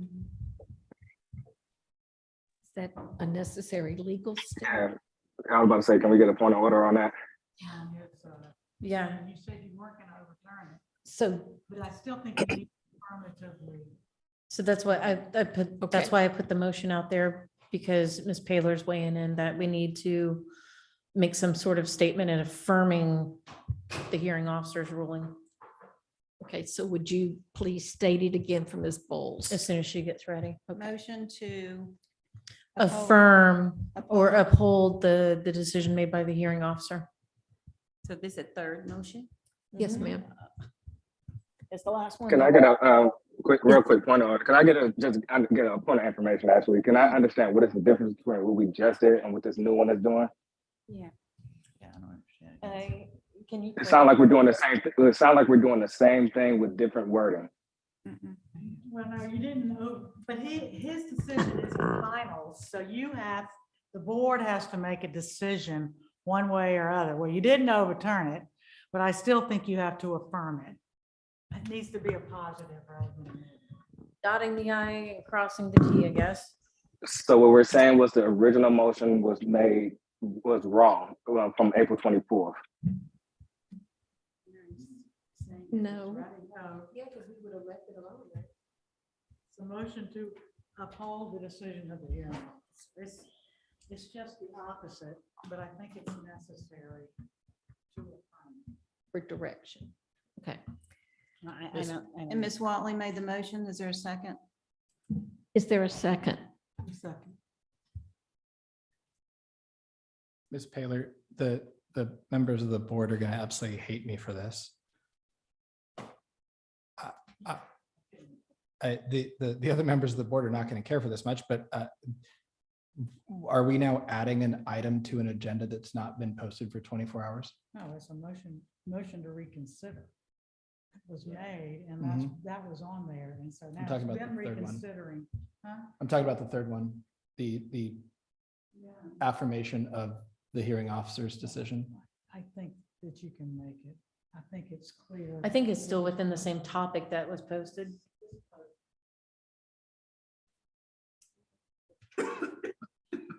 It's not posted. No. And I don't think it's necessary. Posted as an employee appeal. Open online voting? Pardon? Am I to open online voting? Yes.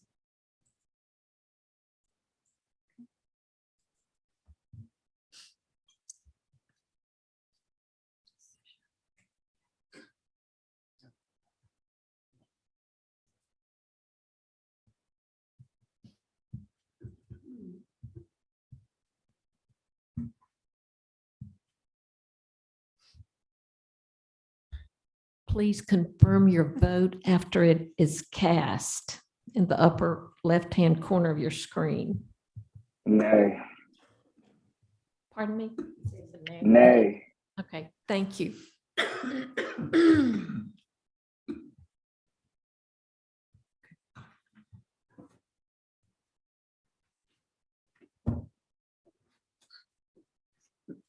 Motion failed. 4 yay, 4 nay, 1 abstain.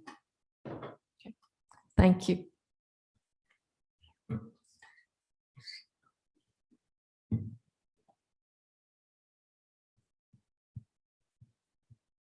Is there a motion to adjourn? So moved. Moved by Mr. Kelly. All in favor? Aye. We adjourned already? Yes, adjourned.